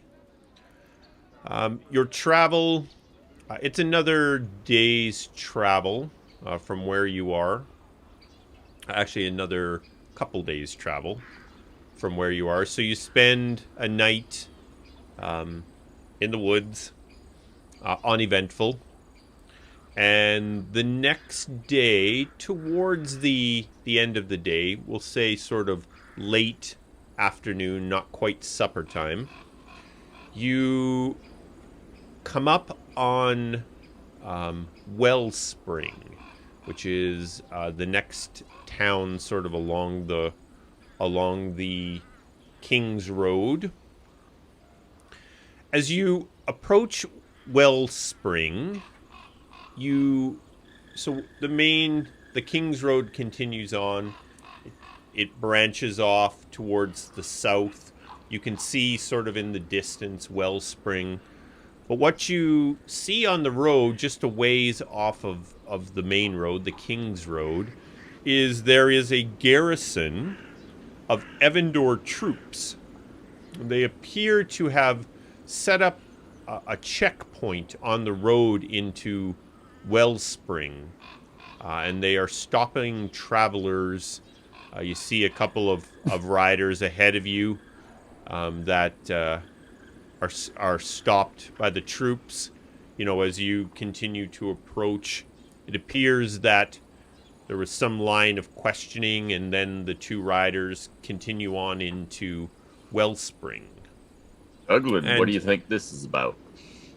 Oh, let me go have a look. I'm not going to hesitate. I mean, these are basically my brothers from. It's only been a year since I've been out of the service, so I'm going to even cut through the line and see if I recognize. There's nobody between you three and the checkpoint. I go right up, hail, and I'm sure there's some military, way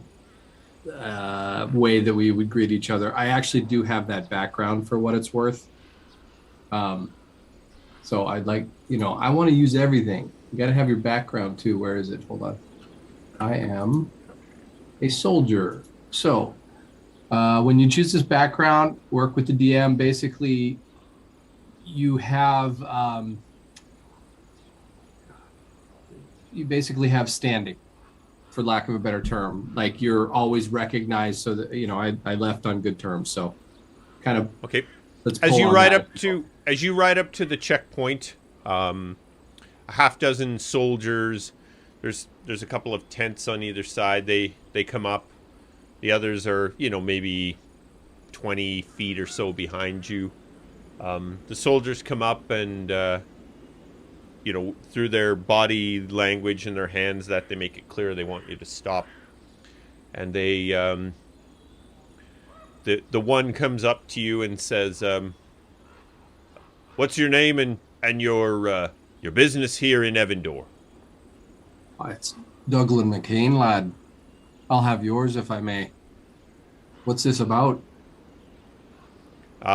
As you answer back, you kind of look past him.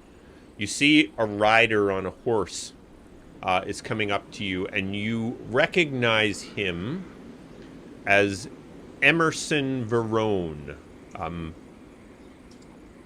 By his dress, he would appear to be the captain of this garrison. You served with Emerson, and he immediately recognizes you as he's riding up, and he yells out, "Don't worry about these ones, boys. They're ours." Emerson. The guards wander off back to the tents, and Emerson rides up to you. Emerson, are you a sight for sore eyes? Your eyes are sore, Douglan.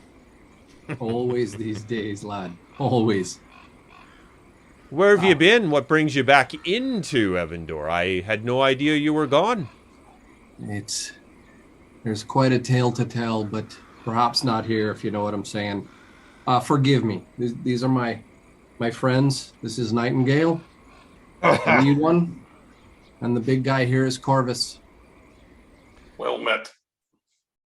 Oh, good to meet you, gentlemen. Why the Douglan, checkpoint? maybe I could speak with you privately for a moment? Yeah, Lads, give me a minute, eh? Will do. Emerson rides off a ways away, kind of out of earshot of the other two, and he turns to you and goes, Douglan, recently King Evandor survived an assassination attempt. Unknown assailants, or assailant, it's put the kingdom on high alert, and I'm just going to ask, can you vouch for these two? I can. For my part, they've saved my ass a few times here in the last few weeks. Very well, then. I have no reason to doubt your word.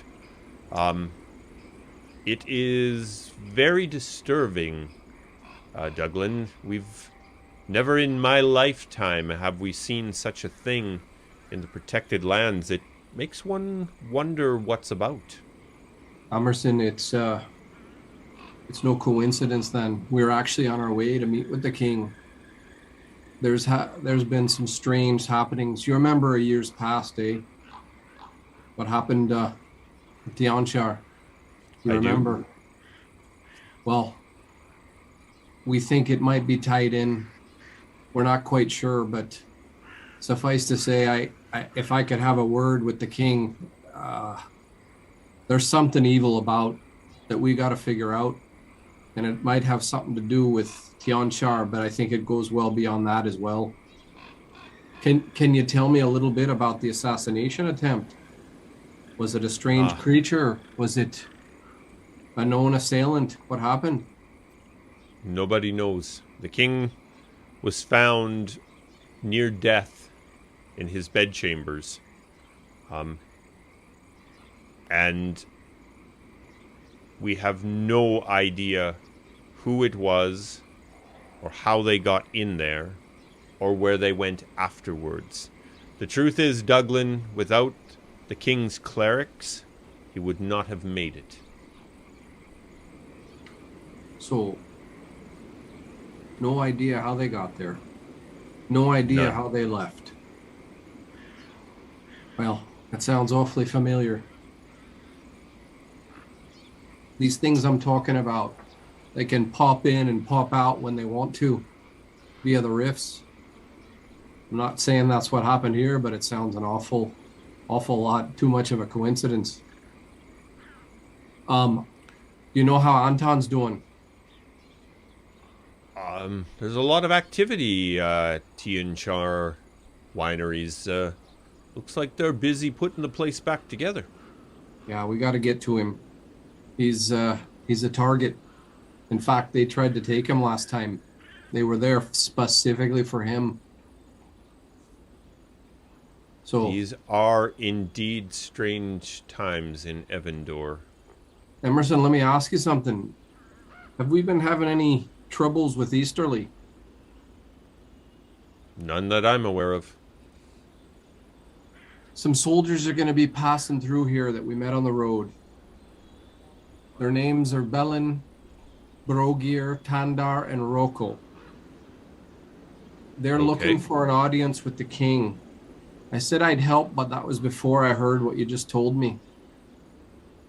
They claim that they need help. In their lands, there's this dark one, this orc of incredible power, they say, that's brought all the clans together, and it's starting to threaten their lands. And I guess they're hoping to get some help from the protected kingdoms. At any rate, just want to let you know they're coming through, but if there's something going on with Easterly, then maybe we don't take them right there. We have a little chat with them first. Well, we'll check things out with them, and if they seem credible enough, we will send them escorted for an audience with the king. Fair enough. Fair enough.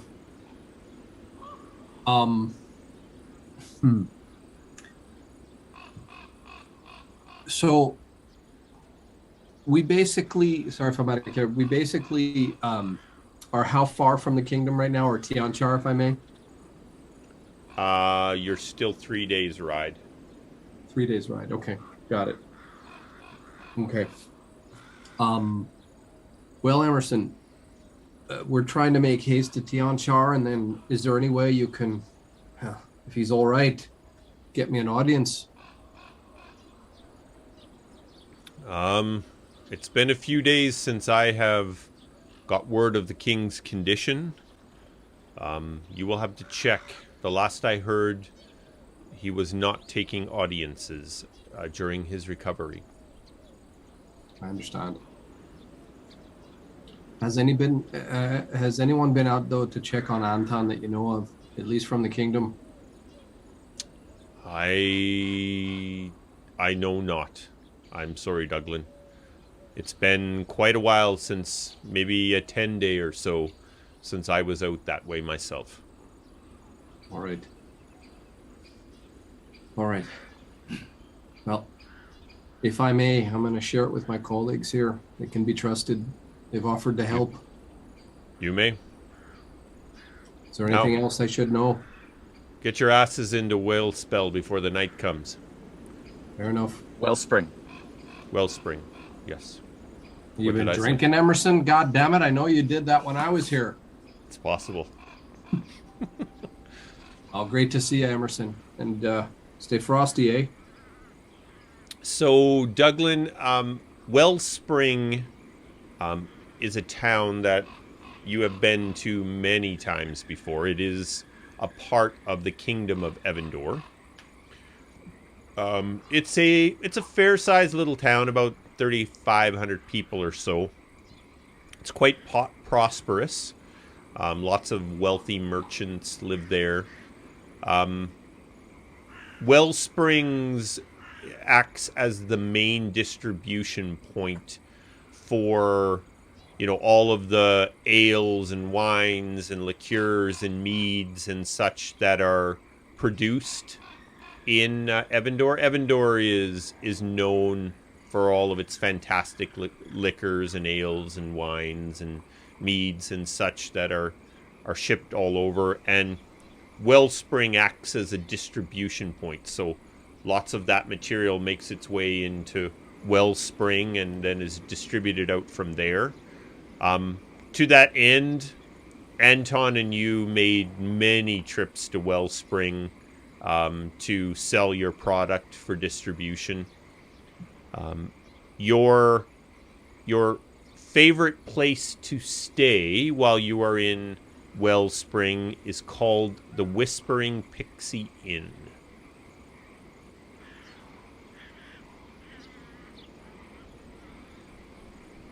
Sounds fancy. Sounds fabulous. Is Wellspring coastal? No, you guys are a fair ways inland. If you actually look at your map, There is under images. If you look up protected lands, it'll show you. I'm looking. Is it where like it says King's Road and then it goes like this straight and then this would go down to the Kingdom of Evandor, correct? correct. Yep. It's like a the fork. road, Yeah. the road, it splits off the King's Road and heads sort of southwest into Evandor. So it's into at the Kingdom of that fork, basically. Okay. At that fork, correct. Got it. Yep, you got it. All right. Well, gents, I know a place to stay. Be comfortable. They know me there. Perhaps Nightingale, you can glean some more information of what you If need. I could ask you a favor to stop calling me Nightingale. Forgive my memory. It's Fairbanks, correct? Ori Fairbanks. I didn't do all this for nothing. Fair I enough. didn't do my hair for nothing. Fair enough. But yeah, that sounds great. If you know the place and you have a run of this town, we'll go wherever you suggest. So we'll head to the Pixie, Whispering Whispering Pixie. Pixie, yeah. All right, you ride on into town. Like I said, it's just late afternoon, so there's a fair bit of activity in Wellspring. You ride on into town, making your way to the inn. That takes you sort of through the center of town. The Whispering Pixie is just on the other side of town. You know, as you look around riding in, you notice, and I mean, you're all aware of this. You'll soon be approaching the Festival of Balance, which is the transition from from Gath's time to Newell's time, which will be coming in just under 13 days or so. Actually, it'll be less than that. So you notice there's already preparations going on. One of the strange little things within Wellspring that you notice is people have left. There's piles of varying sizes of river rock, and Douglan, you explained to the others that one of the things that the people of Wellspring do during the Festival of Balance is they build these little balanced river rock sculptures in front of their businesses, which is considered good luck. If you know, whoever can make the fanciest balanced rock that you can put together from the rocks that are left. There's a big stage being built in the center of town. In the center of town in Wellspring. It's going to be hard to get away from Whalespell here, but there is a big fountain, and you explain to the others that it is magical in nature. That there is a family of wizards that call Wellspring home, and they have magicked this fountain. It shoots a jet of water like 30 feet in the air, and it comes raining down into a big pool below. It's just one of the things that the wizards... And Douglan, you point off in sort of the distance. They have a very large keep sort of on the western part of town. You can see it from many parts of town. And they call Wellspring home. You're just kind of giving them all of this little story as you're riding along to the Whispering Pixie. What's the family name? They are the Courtland family.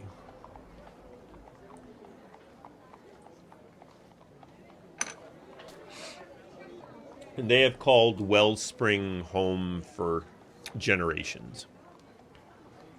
So you arrive at the Whispering Pixie. It has a big central entrance that you ride your horses right into a central courtyard. That's where the stables and that are, and you can stable your horses and then make your way into the tavern that is within the inn. A favorite of Douglan's, and Douglan and Anton have drank a drop or two in the Whispering Pixie's tavern. So you make your way inside the tavern. It's busy. There are lots of people inside. There's probably 24 tables or so inside the Whispering Pixie. Maybe 3/4 of them are full. And what immediately, Douglan, you're already aware of this. What immediately will catch Nightingale and Corvus's eye is over at the bar. There is an older woman who is serving up drinks, and there is a little pixie that is standing on her shoulder.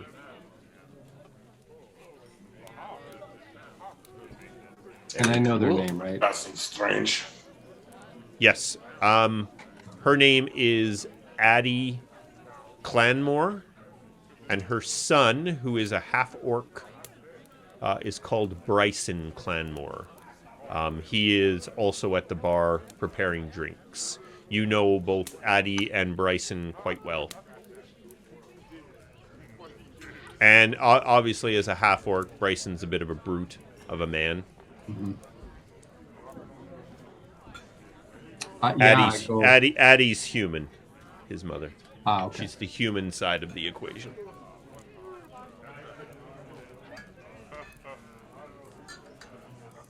You have a favorite table, Douglan? Yeah, we usually stayed over at that one in the corner because you could see everything. Let me go say hello to Addie. Give me a moment, eh? Can do. I'll approach Addie. All right. She looks up and she kind of gives you a second look and... Well, Douglan McCain, how are you? I'm doing okay, Addie. Doing okay. How are you? Maple, who, is... She's sitting on Addie's shoulder and she's holding on to her hair and she kind of peeks around and she looks out at you and then kind of hides back a little bit and then she whispers into Addie's ear and Addie smiles and says, Maple says hello. Oh, come on, Maple. Don't be shy. Oh, now, Douglan, you know Maple is always shy. How's Bryson? Big and angry as always. Is that him?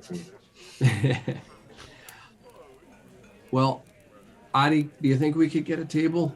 We've been on the road for a little bit and we'd love to take a beat, take a break here and have something to drink and eat your famous meals that we love so much.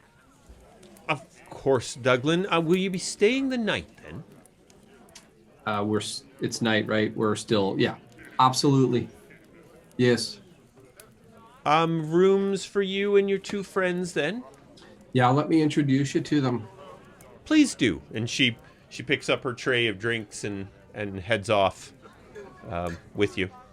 Gentlemen, may I introduce Addie Clanmore, the little wee one on her shoulders, Pixie. Maple. This is Corey. Maple. Maple. This is Corey, and the big man is Corvus. Pleasure to meet you, Addie. Well met. Well, welcome, gentlemen. Welcome to the Whispering Pixie. As Douglan mentioned, this is Maple. Say hello, Maple. She hides. She grabs Addie's hair and she pulls it out and she sticks her head in. Maple's a bit shy, as you can see, but she'll warm up to you. Don't worry. That one won't warm up to anybody. Don't worry about it. Look up at What Corvus. can we get you three to drink? I'm sure you need something to drench or to quash the dust off your throats. Well, Addie, you know what I want. I'll take the usual. Indeed, and you, Corey, what can we get you? Well, I'm not going to lie, Addie. Being my first visit into Whalespring, hearing the reputation you have of all of the fine liqueurs and alcohols coming from Evandor, what would you suggest to a stranger to this town? Oh my goodness, Corey. Well, we have a fine selection of ales and wines, a couple of meads in right now, and we just got a shipment of a fantastic apple brandy. I'll try that apple brandy. That sounds lovely. Indeed. And for you, Mr. Corvus? I'll take a glass of goat's milk or water if you do not have it. I'll see what I can do for you, indeed. Be back shortly. She heads off with her tray of drinks, serving other tables inside the tavern. We'll head over to a table. If we can get the regular table, we will. It just so happens that Douglan's table is available. Do I see a big D carved in it? I was gonna say a little D plus J. Jackie Douglan was here. Yep. Exactly. So, Douglan, this assault on the king you were telling us about. Do you thinking it's the Gith Yankee? Corey, I don't know. I mean, they popped in, they popped out. There's no trace in, no trace out. I don't care how good an assassin you are, that you always leave something. Also, the guard, it's not so easy to get to King Evandor. Again, I don't know, but something's fishy. Too much activity. So it's definitely something we need to keep an eye on. Speaking of which, I'm not very subtle when it comes to asking for things. Perhaps you're a little better at that, but something tells me we need to hit this straight on. If you think we should be quiet about it and keeping things on the down low, I'll follow your lead. But from what the seer told me or my visions, it was seek everything out. So I'm blabbing to everyone. I do not know why we would keep secret. If I might be as bold as I usually am, and I will, there could also be the possibility, Douglan, that this assassination attempt has something to do with the war going on over in Easterly. If word had gotten out that King Xanthram was sending out sentries to try to rally support, assassinations might be the next step by that big orc feller. Or it could be Easterly trying to motivate us to join the fight. That would seem counterproductive to me. If they feel that there are threats at home, they will be less likely to send out troops. Fair enough. There's too many webs here, gentlemen. I know those are fresh in our minds, but I just don't know. We do not have enough information to draw a little bit of web off. Yeah, take a little bit off. Taking it out of your ears. Yeah. Now, in me saying that, I'm not saying you don't set your feelers out to the people you can trust, but I wouldn't be blabbing too much to the people you don't know much about what's going on. Because if these Gith Yankee have people who side on their side, like your daughter siding on the other side, you might draw a lot of unwanted attention. Is there any evidence of that being the case? Well, is there ever evidence that there wouldn't be? Or are you just being overly paranoid? I could be overly paranoid. If I could break up this married couple argument for a moment, I still feel if I continue to ask, it might shake the hornet's nest a little bit and draw them out. Again, I'm not very subtle. I agree with you, Douglan. Silence is our enemy. Fair enough. Again, though, Corey, if you want to inquire in a different manner to those maybe that we don't trust, I don't think we leave any stone unturned. I could agree with that. I'll use my networks and you do yours. Fair enough. On the way in here, Colin, something that Nightingale does every town he's in, he's watching for guild sign of thieves guilds. So as since we went through right the center of town, it would probably be evident in a town with as much wealth moving through it that there would probably be a guild of some sort here. There is some minor indication of thieves, but nothing gives you the impression that Wellspring would have a guild. Okay.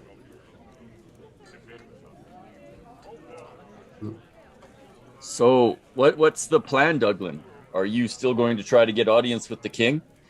Well, I still think we need to get to Anton first. Again, we saw flat out they want that wine.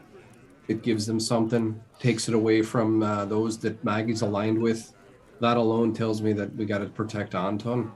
How we do that, as we said at the campfire, I'm going to try to convince him to go back into the castle. He's a stubborn old lot, but perhaps we can. Then again, with the situation with the king, that may not be possible.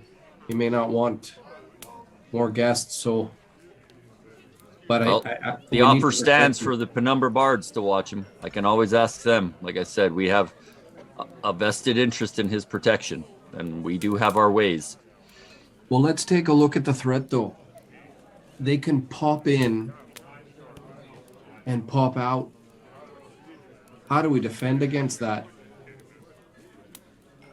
Well, if we could hide Anton well enough, they might not be able to find him. They got to the king, assuming it's the same person. Well, King's location is usually fairly public knowledge. Yeah, He's in that big castle over there. right? Who? One elderly man in, shall I be so bold to say, as a disguise could easily disappear. We could hide him in Florida. Exactly. The villages. In the southern villages next to the coast. There's a strange leader down there. Anyway, all of this is fine and dandy, but unfortunately, Anton has a mind of his own, and Tionchar is like his blood. It's not going to be easy for him to leave it. So, I'll tell you what. Let's head out again early in the morning. I'm going to see if I can't get some more information from Adi here. See if she's seen any strange or heard anything strange going on. Maybe you have a friend here as well. But let's get to Anton. And if we can still meet the king, great. He needs to know what's going on. Even if we could meet a respected confidant to the king would be good enough to get him word. As I said, I just planted seeds with my friend Emerson there. So let's see again. The attempted assassination throws everything up in the air. When I was his personal guard, we shut down. No one in, no one out. I have a feeling that's what's going to be happening there. And even though I can call in a favor or two, it's yeah. If I were the captain, no favors are being granted at this time. So let's put one foot in front. Let's get to Anton. Let's see what resources we have and reevaluate from there. Yep. Well, if you guys don't mind, I'm going to take my leave. I got to see if I can find a contact while I'm in the city here and get word to the Penumbra Bards. Yep. Before we leave, I'd like to pick up more supplies. To get some more arrows, some more oil, perhaps a couple more torches. Not a bad idea. Yeah. We don't need rations thanks to your hunting skills. My goodness. We got more than enough. We got like 10 rabbit pelts on our hanging over our back. All right. As you are chatting amongst yourself, Addie makes her way back with the drinks, and she has a nice brandy for Nightingale, and there's a special wine that Douglan likes to have whenever he's here, and no one speaks of the fact that it's not from Tionchar, but and Corvus, they found you a nice glass of goat's milk. Now, are you going to be having a bite to eat? What do you think, Adi? Well, you're in luck, Douglan. We have the mutton stew with the biscuits, the house specialty tonight. I know that's your favorite. It's Mom. For the rest of you, would that be good? Or our other dish for the night is we've got a roasted goose and vegetable soup. Oh, I'll have the goose. I'll take a double helping of the stew. Done. And Douglan, just so you know, over in the far corner there, the boys have a game of war going if you're interested. But before I leave, where's Anton? Well, Adi, I hate to just get right down to business, but do you have a moment? I need to ask you some things. A quick one for you, Douglan, of course. I appreciate it. Well, I left Anton back at the winery. As you know, there was some shenanigans going there. He's trying to put it all together, but we took a hit to the winery, so I left him, and his plan was to sort of reconstruct, if you will. We're actually on our way to see him because we think there might be more shenanigans, and that leads me to what I wanted to ask. Have you seen anything out of the ordinary? Strange happenings? Have you? I know you have your ear to the wind here. Any word of weird things happening? Well, Douglan, now I feel you know this, but word is that King Evandor has taken ill.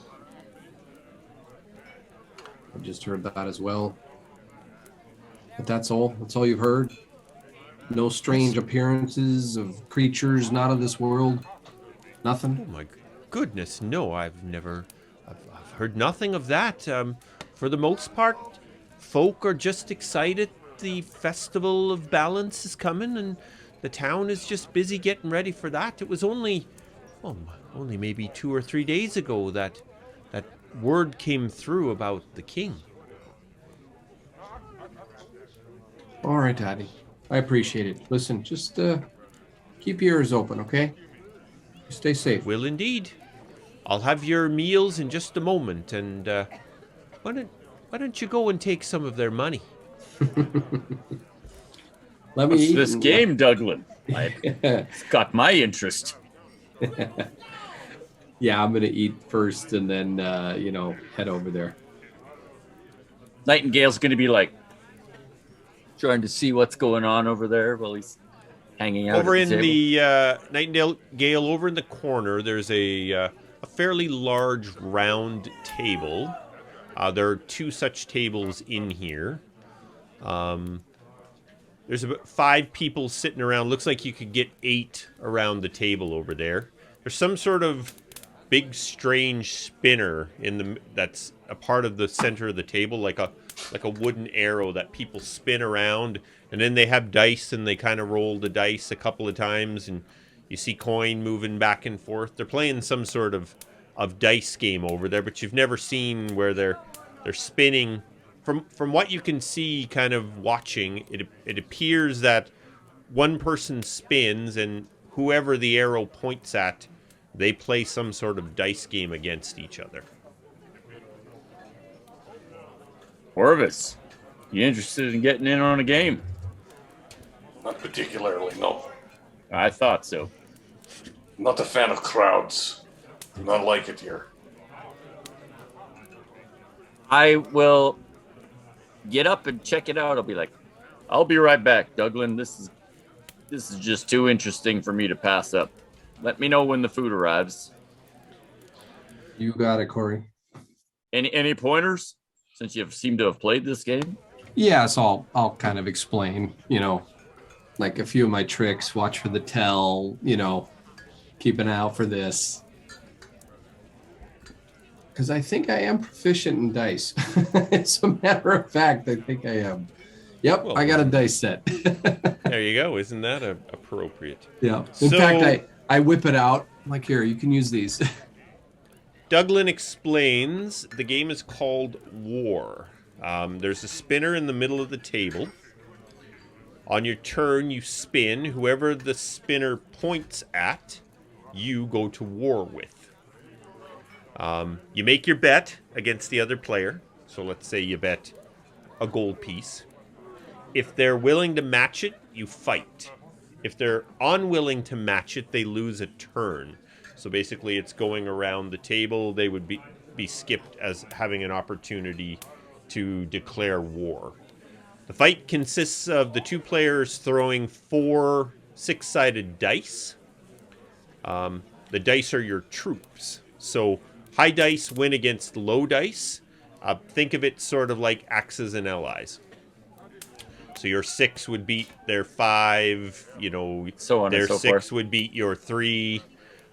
If there's dice left or ties, you collect your dice, and the ones you have left, you fight again.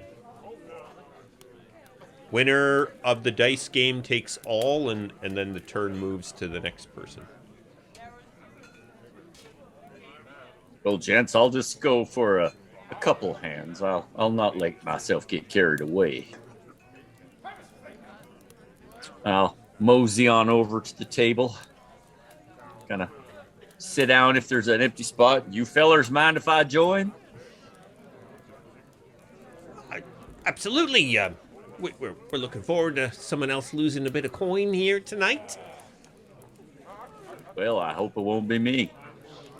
Corey Fairbanks. Nice to meet y'all. They all kind of give you a look. Welcome. Well, yep, let's go. I got money to win here. Well then, how do we get this game rolling? So, as having sat down at the table, they give you the next turn.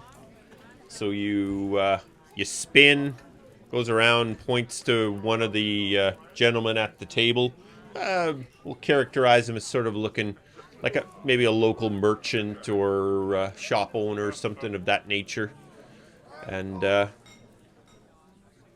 he says, "Well, what you bet?" Well, seeing as this is my first go at this game, what do you say 3 silver? That sounds reasonable. I'll match that. So he, from his little pile there, he takes 3 silver, lays it on the table in front of him. You take his lead and do the same, lay it on the table in front. There's 2 sets of 4 6-sided dice. And you grab on and roll me 4 6-sided dice.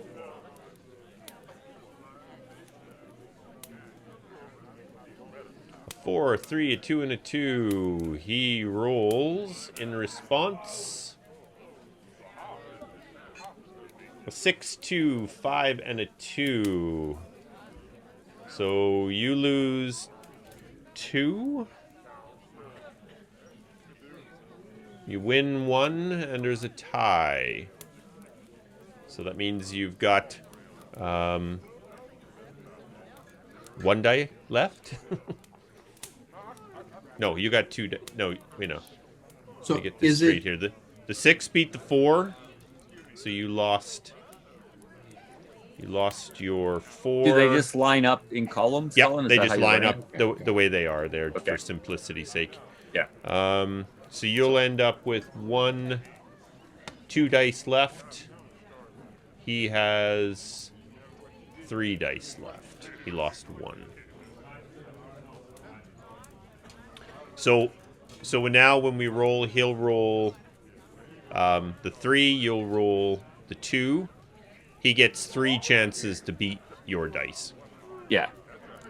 Okay, roll. So, while I'm playing this game, I'm going to try to chat these guys up a bit. Yep, absolutely. And I'm going to be asking about, if any of them have heard word, there's rumor that there might be some goings on in Easterly. Or, have you heard about the king's sickness?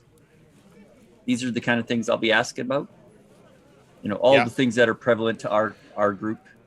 One of the other, not the guy you're playing against, but one of the other gentlemen at the table, he goes, I've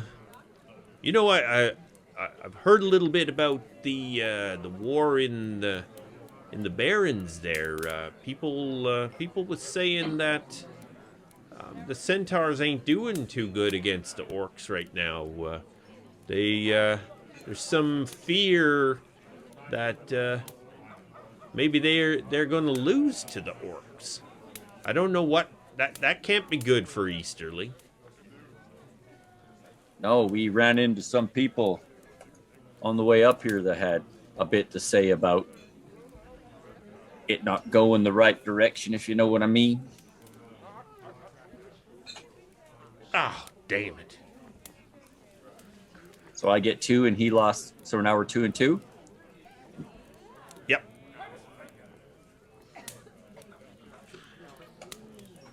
And like, one of the other gentlemen goes, yes, and apparently the king is sick. He's not taking any audiences at all right now, and people say he's not doing good. Yeah, I just heard that when we were coming into town.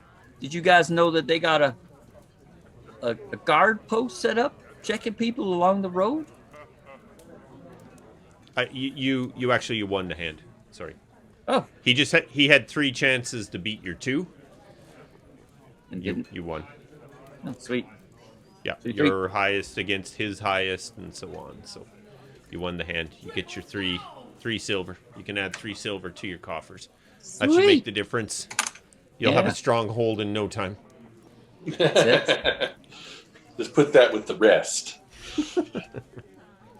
You know, like if that's kind of all I'm getting from these guys, I'll after I've won my thing, I'll be like, well, like I said, I'm glad it wasn't me who lost money.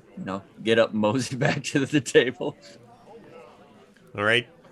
They just kind of give you a look and like shrug a bit and start playing again. Is the food arrived by the time I get back? The food has arrived. While you were there, Bryson brought over everybody's food and laid it out. Colin, do I remember Bryson as anything more? Like, does he, with my history with him, do I think he would know anything? Bryson is not the sharpest spoon in the drawer. Mm-hmm. He's an incredibly hard worker. Does very well for his mom at the inn, but the inn has been pretty much his entire life. Got it. I'll just greet him. Good to see you, Bryson. Working hard as usual. Doing your mom proud. You too, Mr. McKay. You keep her safe, huh? Thank you. Well, lads, there's not much out there in the common folks' knowledge about what's going on. Everybody's thinking the king is sick of some sorts, so clearly, we got the inside scoop there, and that's about all I could get from most folk. What about this city that is full of magic users? They may have more knowledge of what is going on than we do. Seems to be magical in nature with these rifts. Windrest?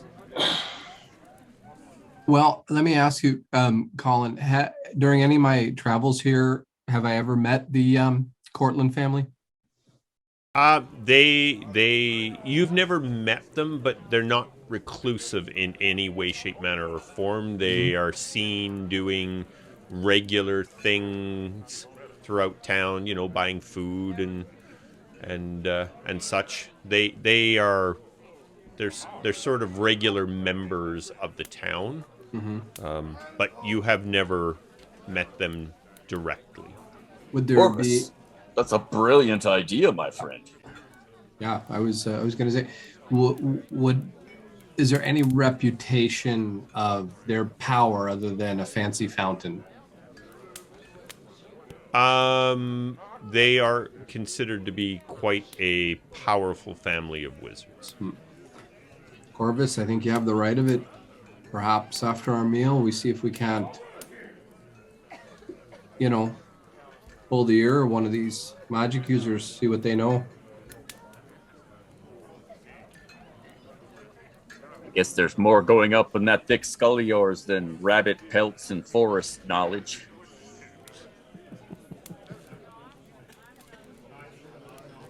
Or not. Or a strange small man. I've heard that from you before. So Living up to my reputation. So yeah, let's I would say finish the meal and see if we Head on can out. get it. Yeah. Well, like, what time will we be wrapping up dinner, you think, Colin? Oh, early evening. Early evening, okay. I mean, it's dark out already, but it's just early evening. Maybe we By the should. time you're done, so Addie comes over and says, well, it looks like you're headed out. I expect you'll be back, and we'll add all to your bill for later then. Absolutely. Yes. We'll need a couple of rooms as well. 3 Actually, rooms. 3 of them. Yes. I'll grab some keys. Just give me a moment then. She's back a few moments later. 3 keys she hands out. The room number is engraved in each of the keys. They're kind of haphazard around the place. It's quite busy there this time of night. Adi. So we had Oh, sorry. All the rooms are on the ground floor? no. All the rooms are upstairs. Upstairs? Yeah. So within, they're all. It's sort of we'll call this place motel style. So all of the rooms within that inner courtyard. All the rooms are on the upper floor. You go up the stairs and you walk around outside till you get to your door and go into your room. Adi, if we want to speak with the Cortlands, what would you recommend? Oh my goodness. That's a good question.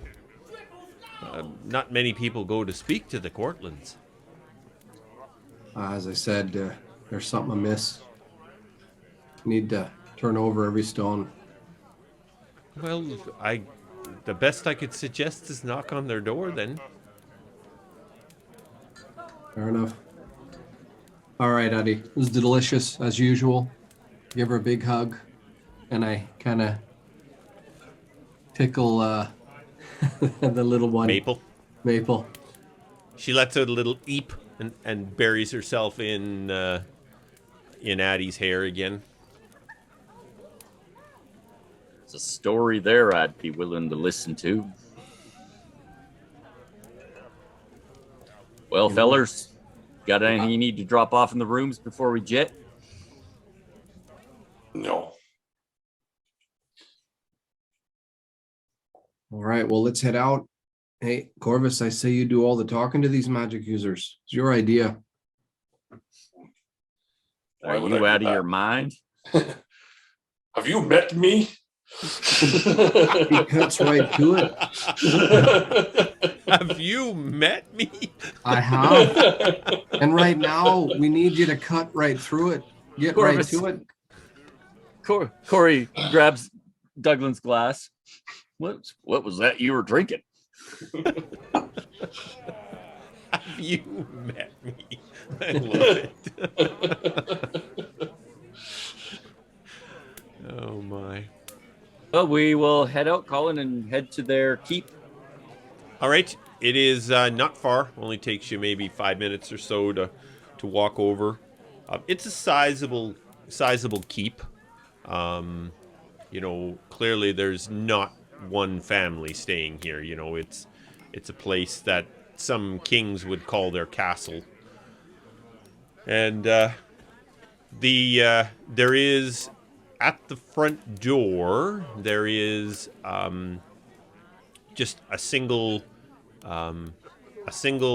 what appears to be you don't want to really call it a guard because it seems the suit of armor seems devoid of anyone inside it standing at the doorway.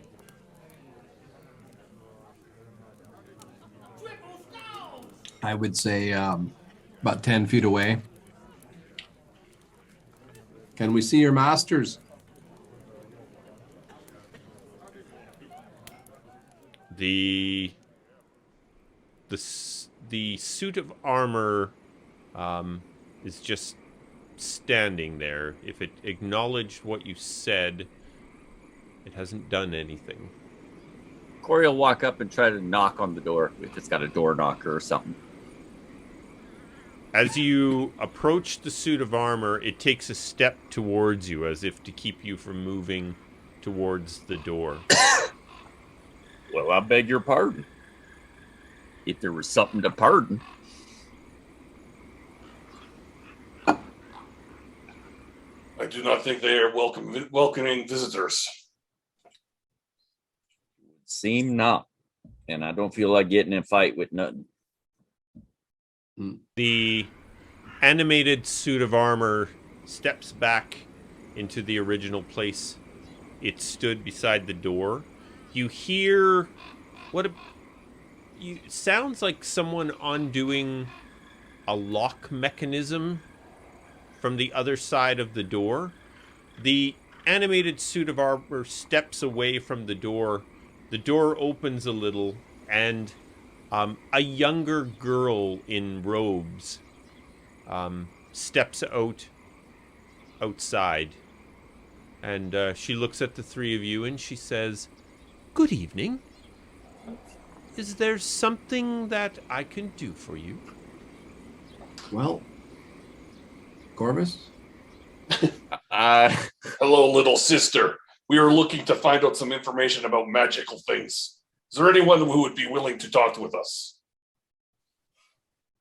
Well, now I guess that would depend on what you are looking to understand about magical things. Is it the Gith? Is that who we're asking about? It's the Gith, right? Douglan, this is one of your more poor ideas. He's doing great. Let him be. Yes. You want to know something about... I'm sorry, sir. Did you say gifts? Gith. Gith. Gith Yankee, to be specific. Oh. Well, I do know of the Gith Yankee. Can you please wait a moment? I need to confer inside. Maybe we should ask about those weird gems we found, too.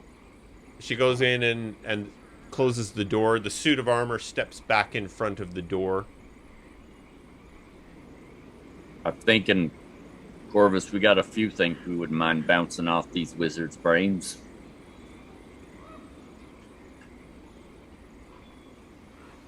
A few minutes later, the suit of armor steps away from the door. The door opens again.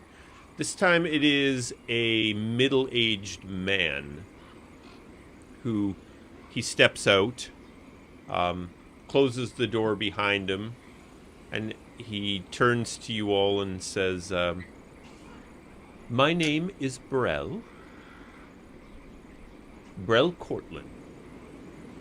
My daughter says that you have some questions about the Gith Yankee.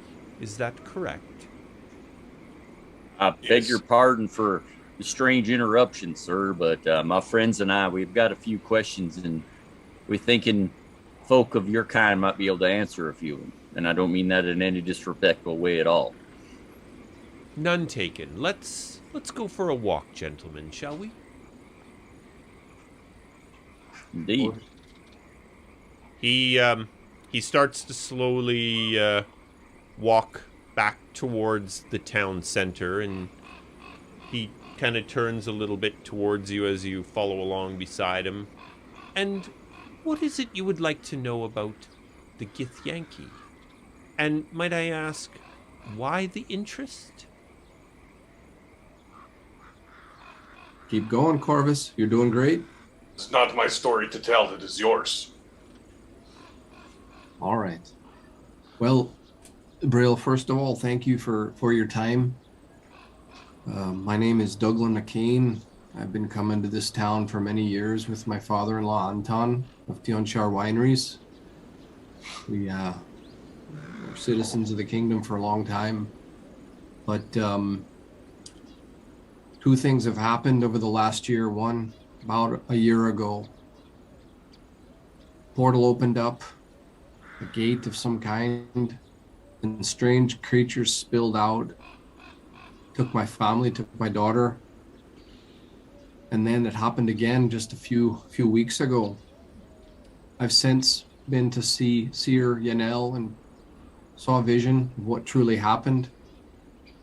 And apparently there's extraplanetary, I guess they called it, these creatures from another plane. Well, my daughter is fighting alongside one. Apparently she's holding the line, and they're starting to pour into our realm. We're not quite sure why, but there's been strange happenings everywhere.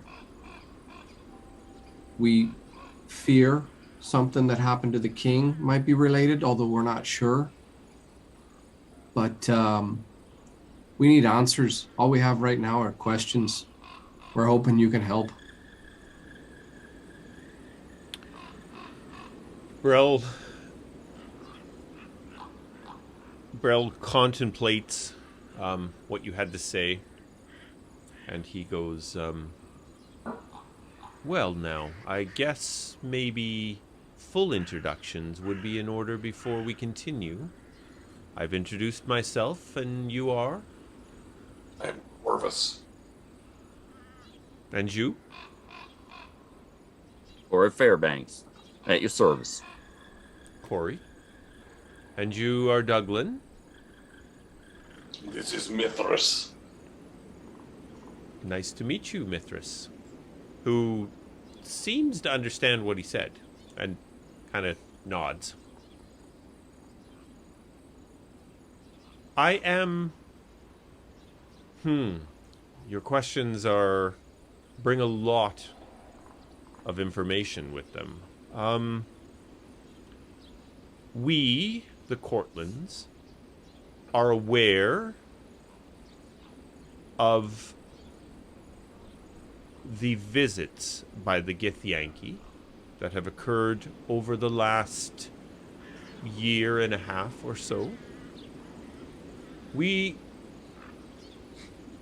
know of the challenge that exists in a place called the Between.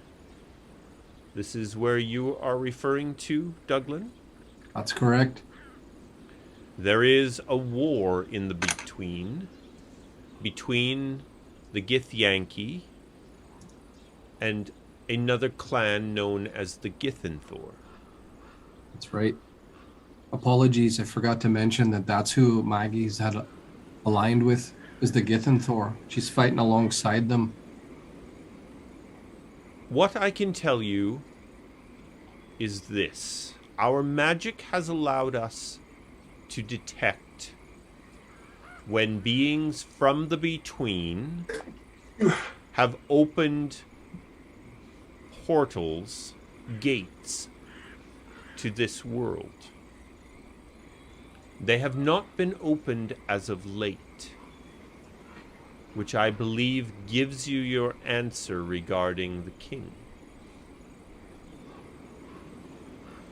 It has been some time since we sensed the presence of a gate. Now, there is not much more I can tell you about beings from the Between, but we are able to sense when gates in this region are opened. Is there anything that can be done? You just know when they've been opened. No foresight whatsoever. No, unfortunately, the magic that we have available to us tells us when a ripple in this plane is created, much like the ripples of the rifts of old. They are similar, but they are not of the same force. If you ever detected one, what would you do? We have sent some of our family to investigate these ripples, but there is never anything left to find. Nightingale will lean into Douglan and be like, Douglan, do you remember when Seer Yanel told us about there being a place within Emathan that we could gain access to the in-between? Do you think this folk would know something about it? I think we should ask, please. If you don't mind my interruption, Burrell, is it? Yes. We've heard rumor that there might be access from Emathan to the in-between somewhere. Our own sort of gateway. Would you guys know anything about that, or know anywhere we could start sniffing around for a location? Brel smiles and says, I am very aware of the location you speak of. It is a place called the Timeless Temple. There exists a continuous gate between the Between and Emathan. Is that the place that we were told to go before? I believe it's in Alagon. Is that correct? It is located close to Alagon. West of Alagon towards the coast. Well, if that isn't convenient. What about, do you know much about necromancy? As little as possible, but I do. We encountered someone raising the dead outside of Whalespell. They were using these weird yellow stones. Sunstones. Sunstones. As an experiment on 2 young girls. Unfortunately, we were not able to stop the man. He disappeared. I don't know if you wish to warn others. Apparently the girls bought the stones at some bazaar. And they embedded in their chests, and then they had an undeniable urge to go to Whalespell. You see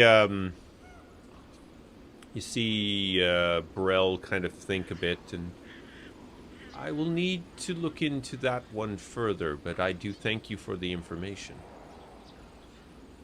We broke their trance by smashing a stone that this strange fella had in a box. Seemed to wake him up. I said they were being reckless. They had no idea what it would do. They went ahead and did it anyway, like 2 fools. Well, looks like someone's got the gift of the gab all of a sudden. First you asked me Now, to talk, I then have, blocked me for talking. which I believe is a fair trade, some questions for you. Is that acceptable? Of course.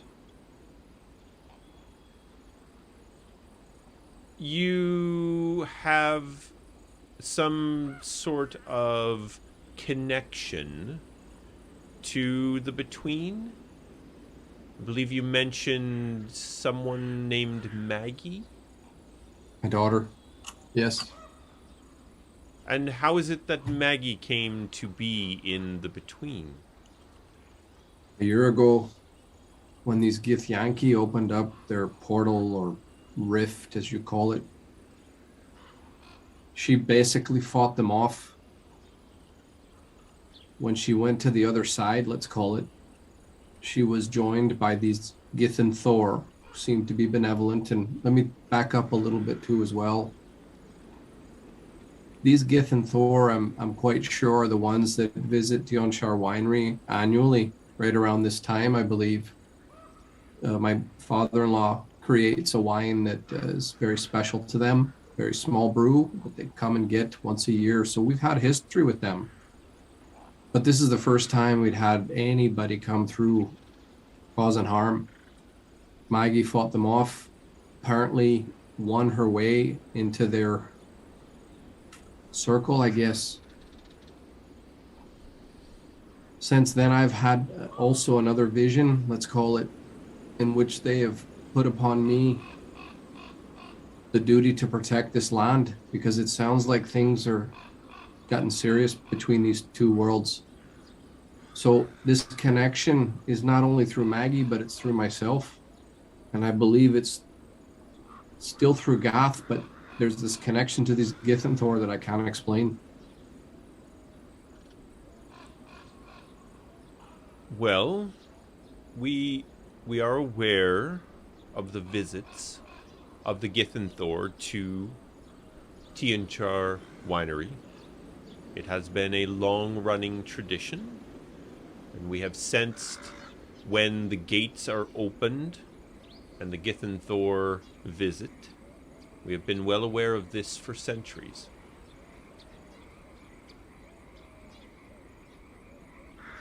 Is there anything else that you want to know of me before I return home this day?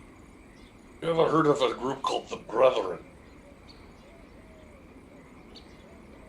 I have not. Where would one have heard of them? They were my people's enemy in our homeland. It appears they have followed us to here. I was hoping to gather more information on them. But I will seek elsewhere. I wish there was more I could share with you, sir. You have been forthcoming. Thank you. It is unusual for people we encounter. Brel, may I ask you one more thing? Yes? Does the phrase "seek the answers and they will find you" mean anything? Not in particular, although it does sound like good advice. Formulaic nonsense. That's my favorite kind. Forgive me. My mouth runs away on me sometimes. So Brel turns and walks sort of back towards the keep. He stops and he turns back and he says, Douglan, I met with the three of you only because I am well aware of your family, Anton, and Char wineries.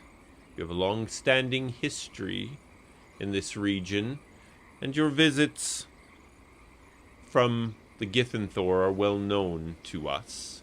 As I say, we can sense when the gates are opened and closed. I was interested to see what you were looking for.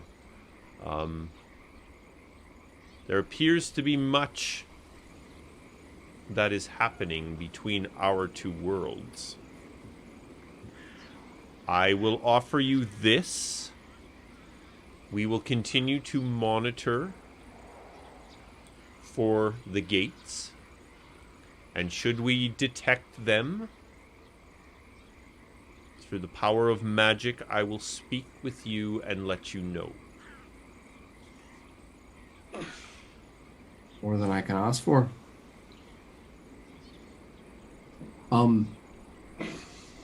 You probably already know, but since we're laying all our cards on the table, you've heard of the unrest in Easterly, in the Barrens?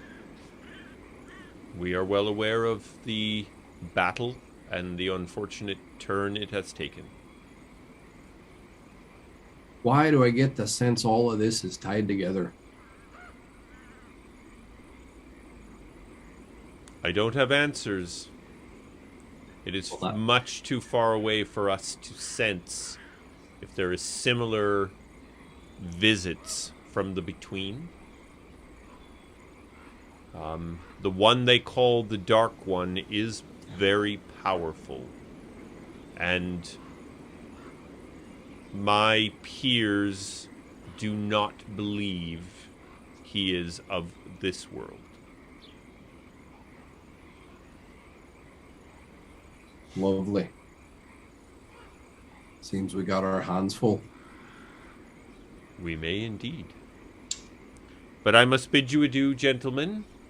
I will hold my word. Douglan, should we sense any gate activity, I will let you know. Brel heads off back towards the keep. And you're all standing out there in the dark of the night. Nightingale will pound his fist into his hand and look at the others and be like, you know what? I forgot to ask him about Melton.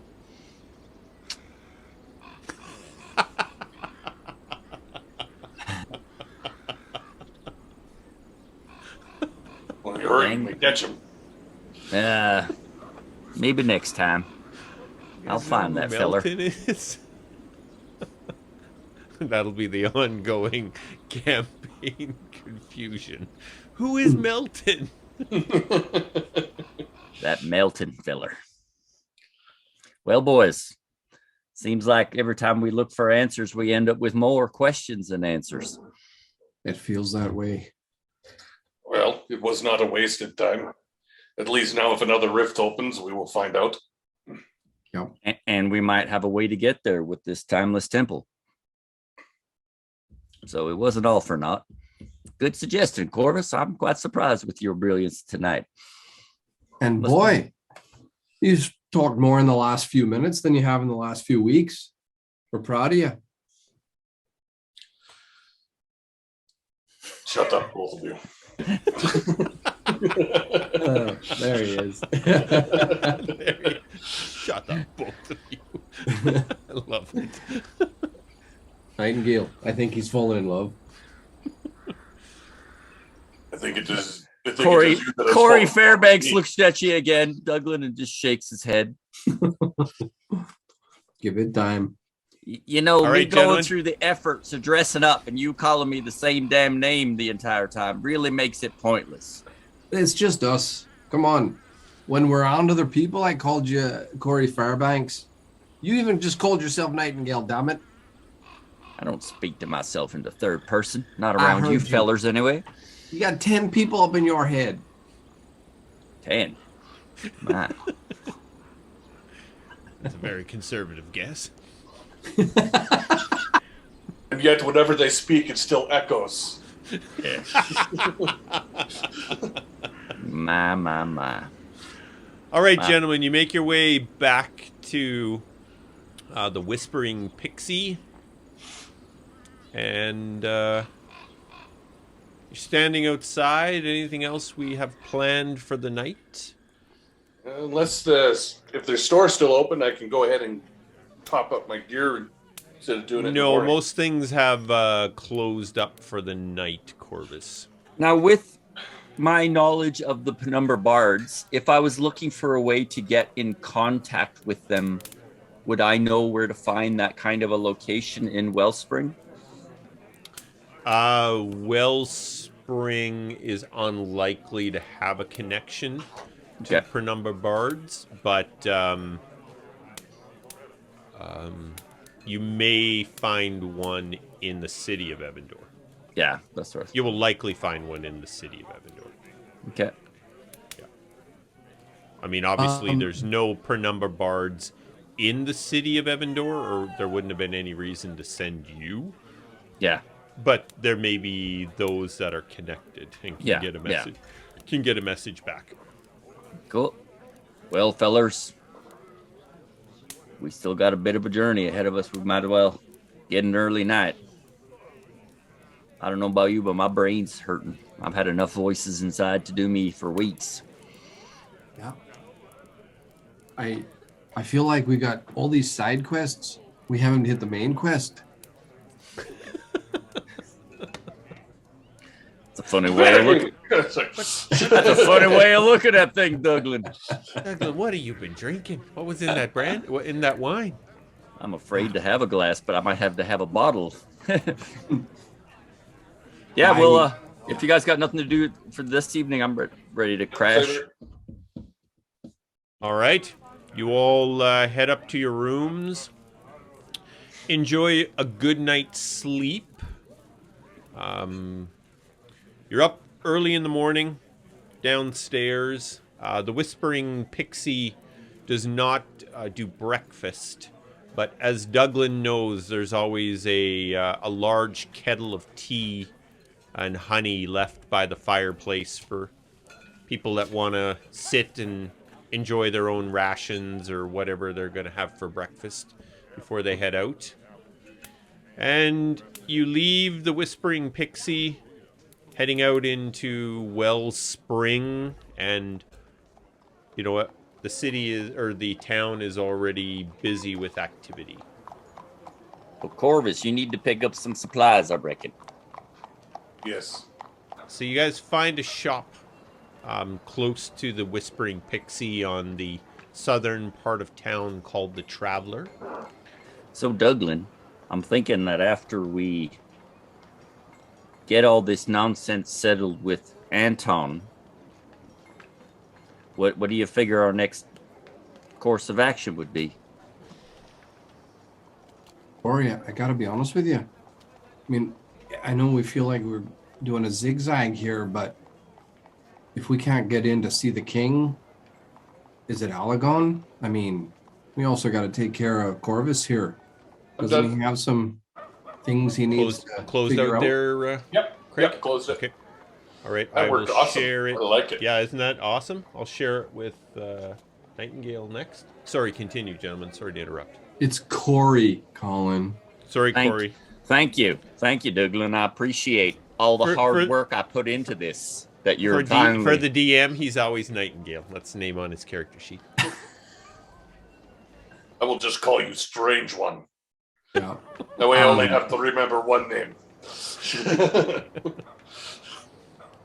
But yeah, for my part, once I got Anton settled, whatever that means, again, he's a stubborn old coot. He's not going to want to leave. But now with the king unrest, I'm not sure what we can do. It's nice to know when Rift's been opened and we'll know, but if we're 1,000 miles away, what good does that do us? We have no way of contacting. I mean, I might be able to pray, see if Gath will listen to me, get word to the Githenthor, but we're really a wing and a prayer on that one.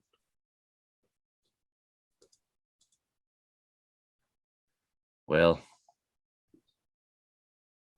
I'm not sure myself.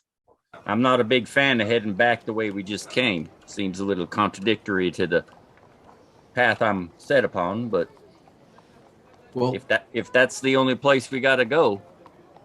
To be fair, once Anton's settled, my path is to seek answers. That could be any path, north, south, east, west. I know my responsibility. Also, Let's find a way to get word to my people. I was just about to say this big man stayed with us, fought by our sides when it's not his fight. I think we owe him that. I did not leave them on good terms, but I would not see them become slaves. Well, that's settled then. We'll keep heading into the wilds. Blue yonder. There you go. So if I just hit buy, it pulls that coin right out of my... Yeah, it'll pull 5 gold and 2 copper and move that stuff into your inventory. That's cool. I like it a lot. Is there a Costco price for plate mail? Well, I'm buying not 100 torches in a bundle for, you know. for the price of 99. Yeah. I'm getting the double vat of mayonnaise. It's 2 barrels full. Yeah, I'm all done. All right, do you need anything? No. Nope. Again, unless you got plate mail on sale for 99 gold pieces, no. We don't. Not this week. Maybe next week. I'm good. All right, gentlemen, you are done your little bit of shopping in town. Are we headed south towards the city of Evandor? Believe so. Yep. We'll get on the road bright and early. I do believe we crossed paths with T and Char Winery before we reach Evandor, if I'm correct. You're close to you're fairly close to the city of Evandor when you turn off towards T and Char Winery. And we All will right. ride with haste. You ride on out of town. Wellspring is still 3 days from the city of Evandor. So your next 3 days are, you make good time. You know, in this region, poor weather gets to be less and less as you get in towards the time of Newell, which are, as you know, with the Festival of Balance coming, you'll soon be changing. So really good weather your entire travel.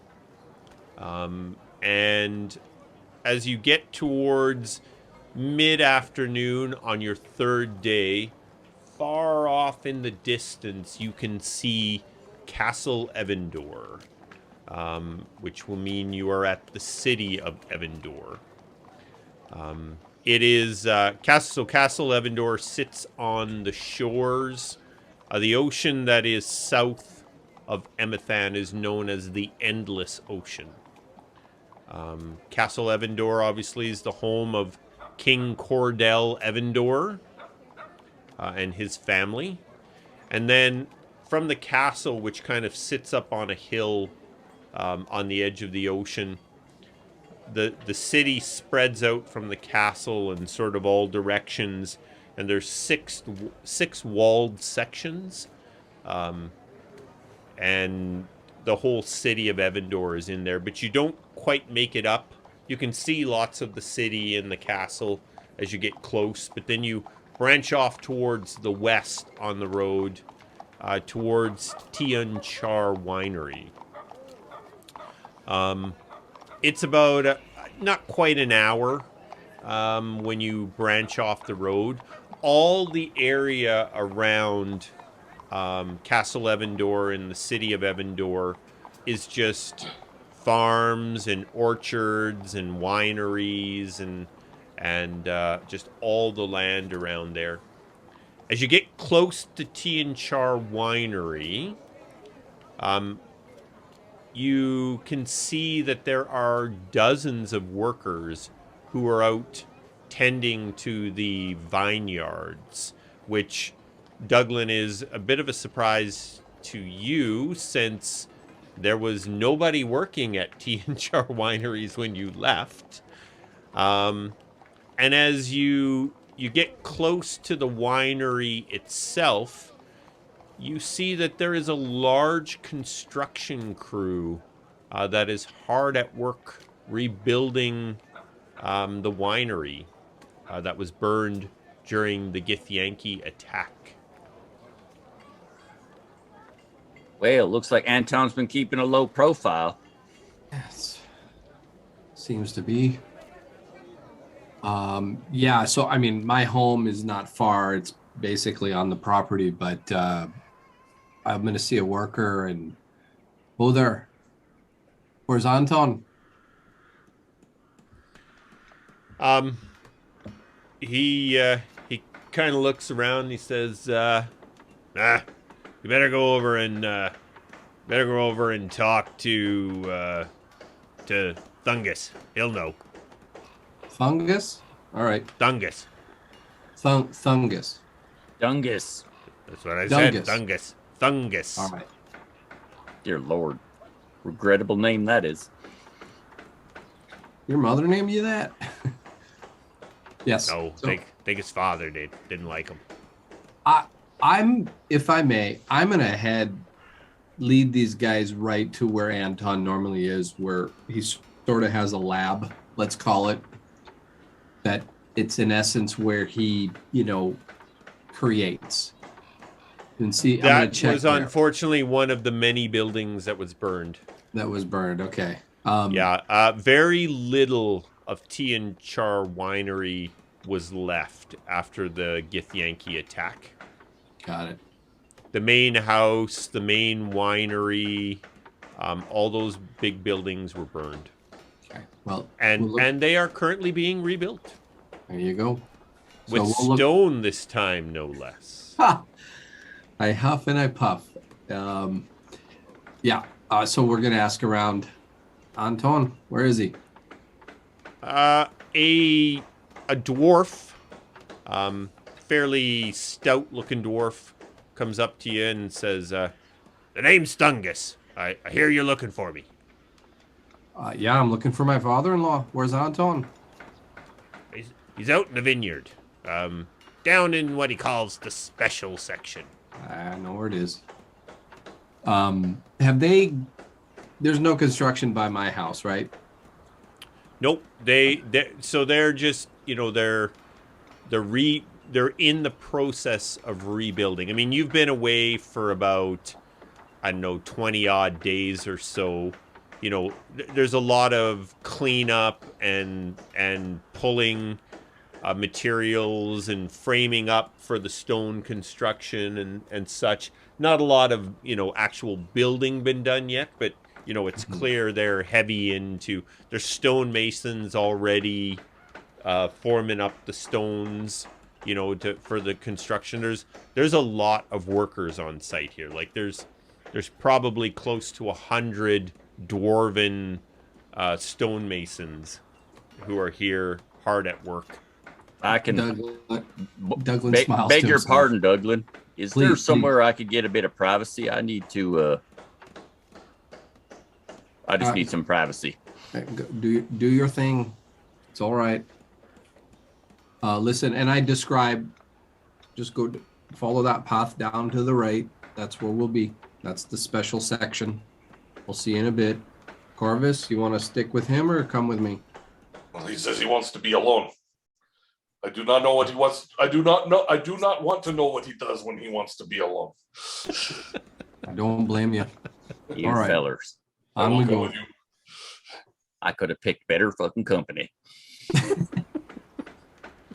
Doubtful. So I'm going to find a private spot to go, Colin, and Corey Fairbanks will go back to Nightingale. Okay. So he's making sure no one is around or will walk in on him. If he's got to find a small hole in the ground, that's where he'll go. But yeah, you wander back a bit and head off into the woods where there's nobody, and you've got some privacy to get changed. Okay. So as soon as I'm Yep. So you're doing your thing, changing back into Nightingale. Yep. Corvus and Douglan, you head down, following one of the roads and off into one of the vineyards, where you do indeed find Anton kind of off. You can see him. He's, looking at the vines and sizing up how things are looking. He doesn't see you approach. Anton. He stops and he looks over, and big smile comes on his face, and he walks over and reaches out his hand for a handshake. And No. Douglan. Douglan brings him in. Big hug. All right. Douglan. My goodness, it is good to see you. How was your trip to Whalespell, then? Anton, you're going to want to sit down for this. We got a lot to talk about. A lot. I feel we do indeed, then. Well, let's go. Off to your home, then. It's the only place, really, that's livable still. Yes. Let's go. Please. So, if I may do a cutscene. We told the story about 6 times. Yeah. Exactly. I was going to say, these guys are probably like tired of listening to Douglan talk about Maggie, but very emotional. Douglan just lays it out, tears in his eyes. He lets him know that his granddaughter is a badass, saved him, tells him about the visions, tells him, oh, and by the way, this is Corvus. I assume Nightingale caught up to us. You remember Nightingale. And so, he just kind of goes through the whole thing, and then, kind of gets to the point where, he said, Anton, and we need to ask you, what do you remember? Because I saw you there, but you didn't mention anything of these things. What do you remember? You see Anton kind of thinks a little bit, and he comes over and sits down next to Douglan, and he says, well, Douglan, my boy, where do I begin? I think I'll begin with an apology, my son.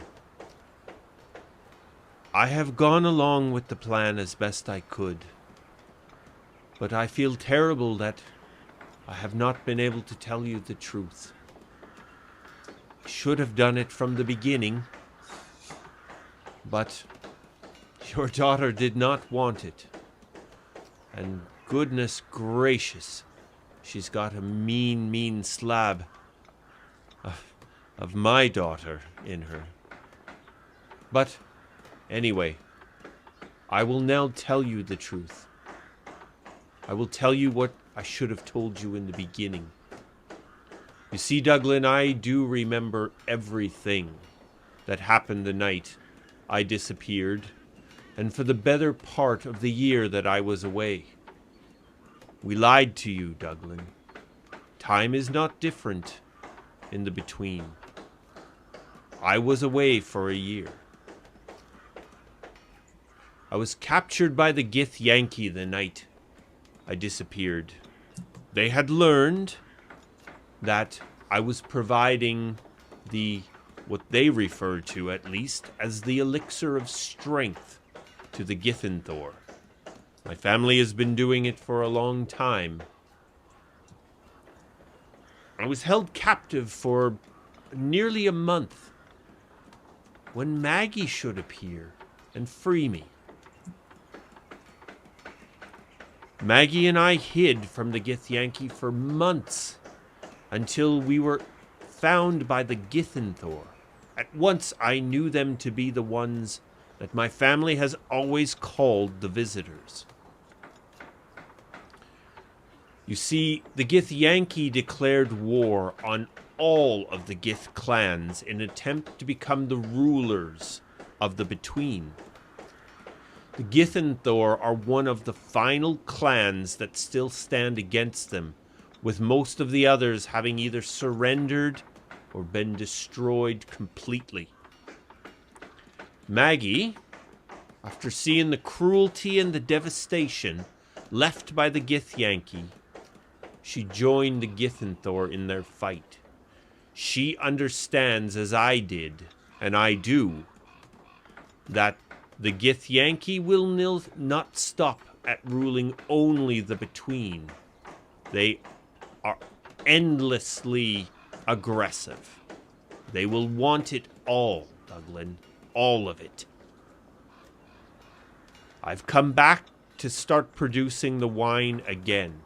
We must get the elixir of strength in the Githyanthor's hands so that they can keep the fight against the Githyanki.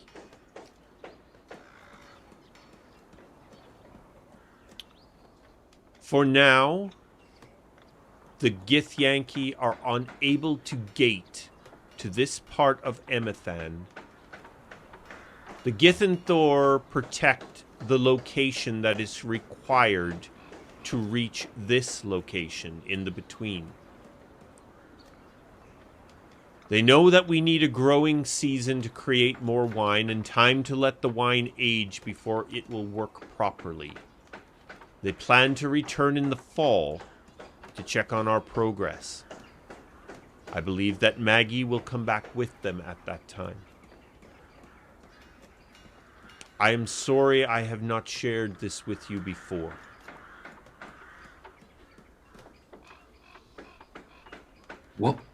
What's my part in this, Anton?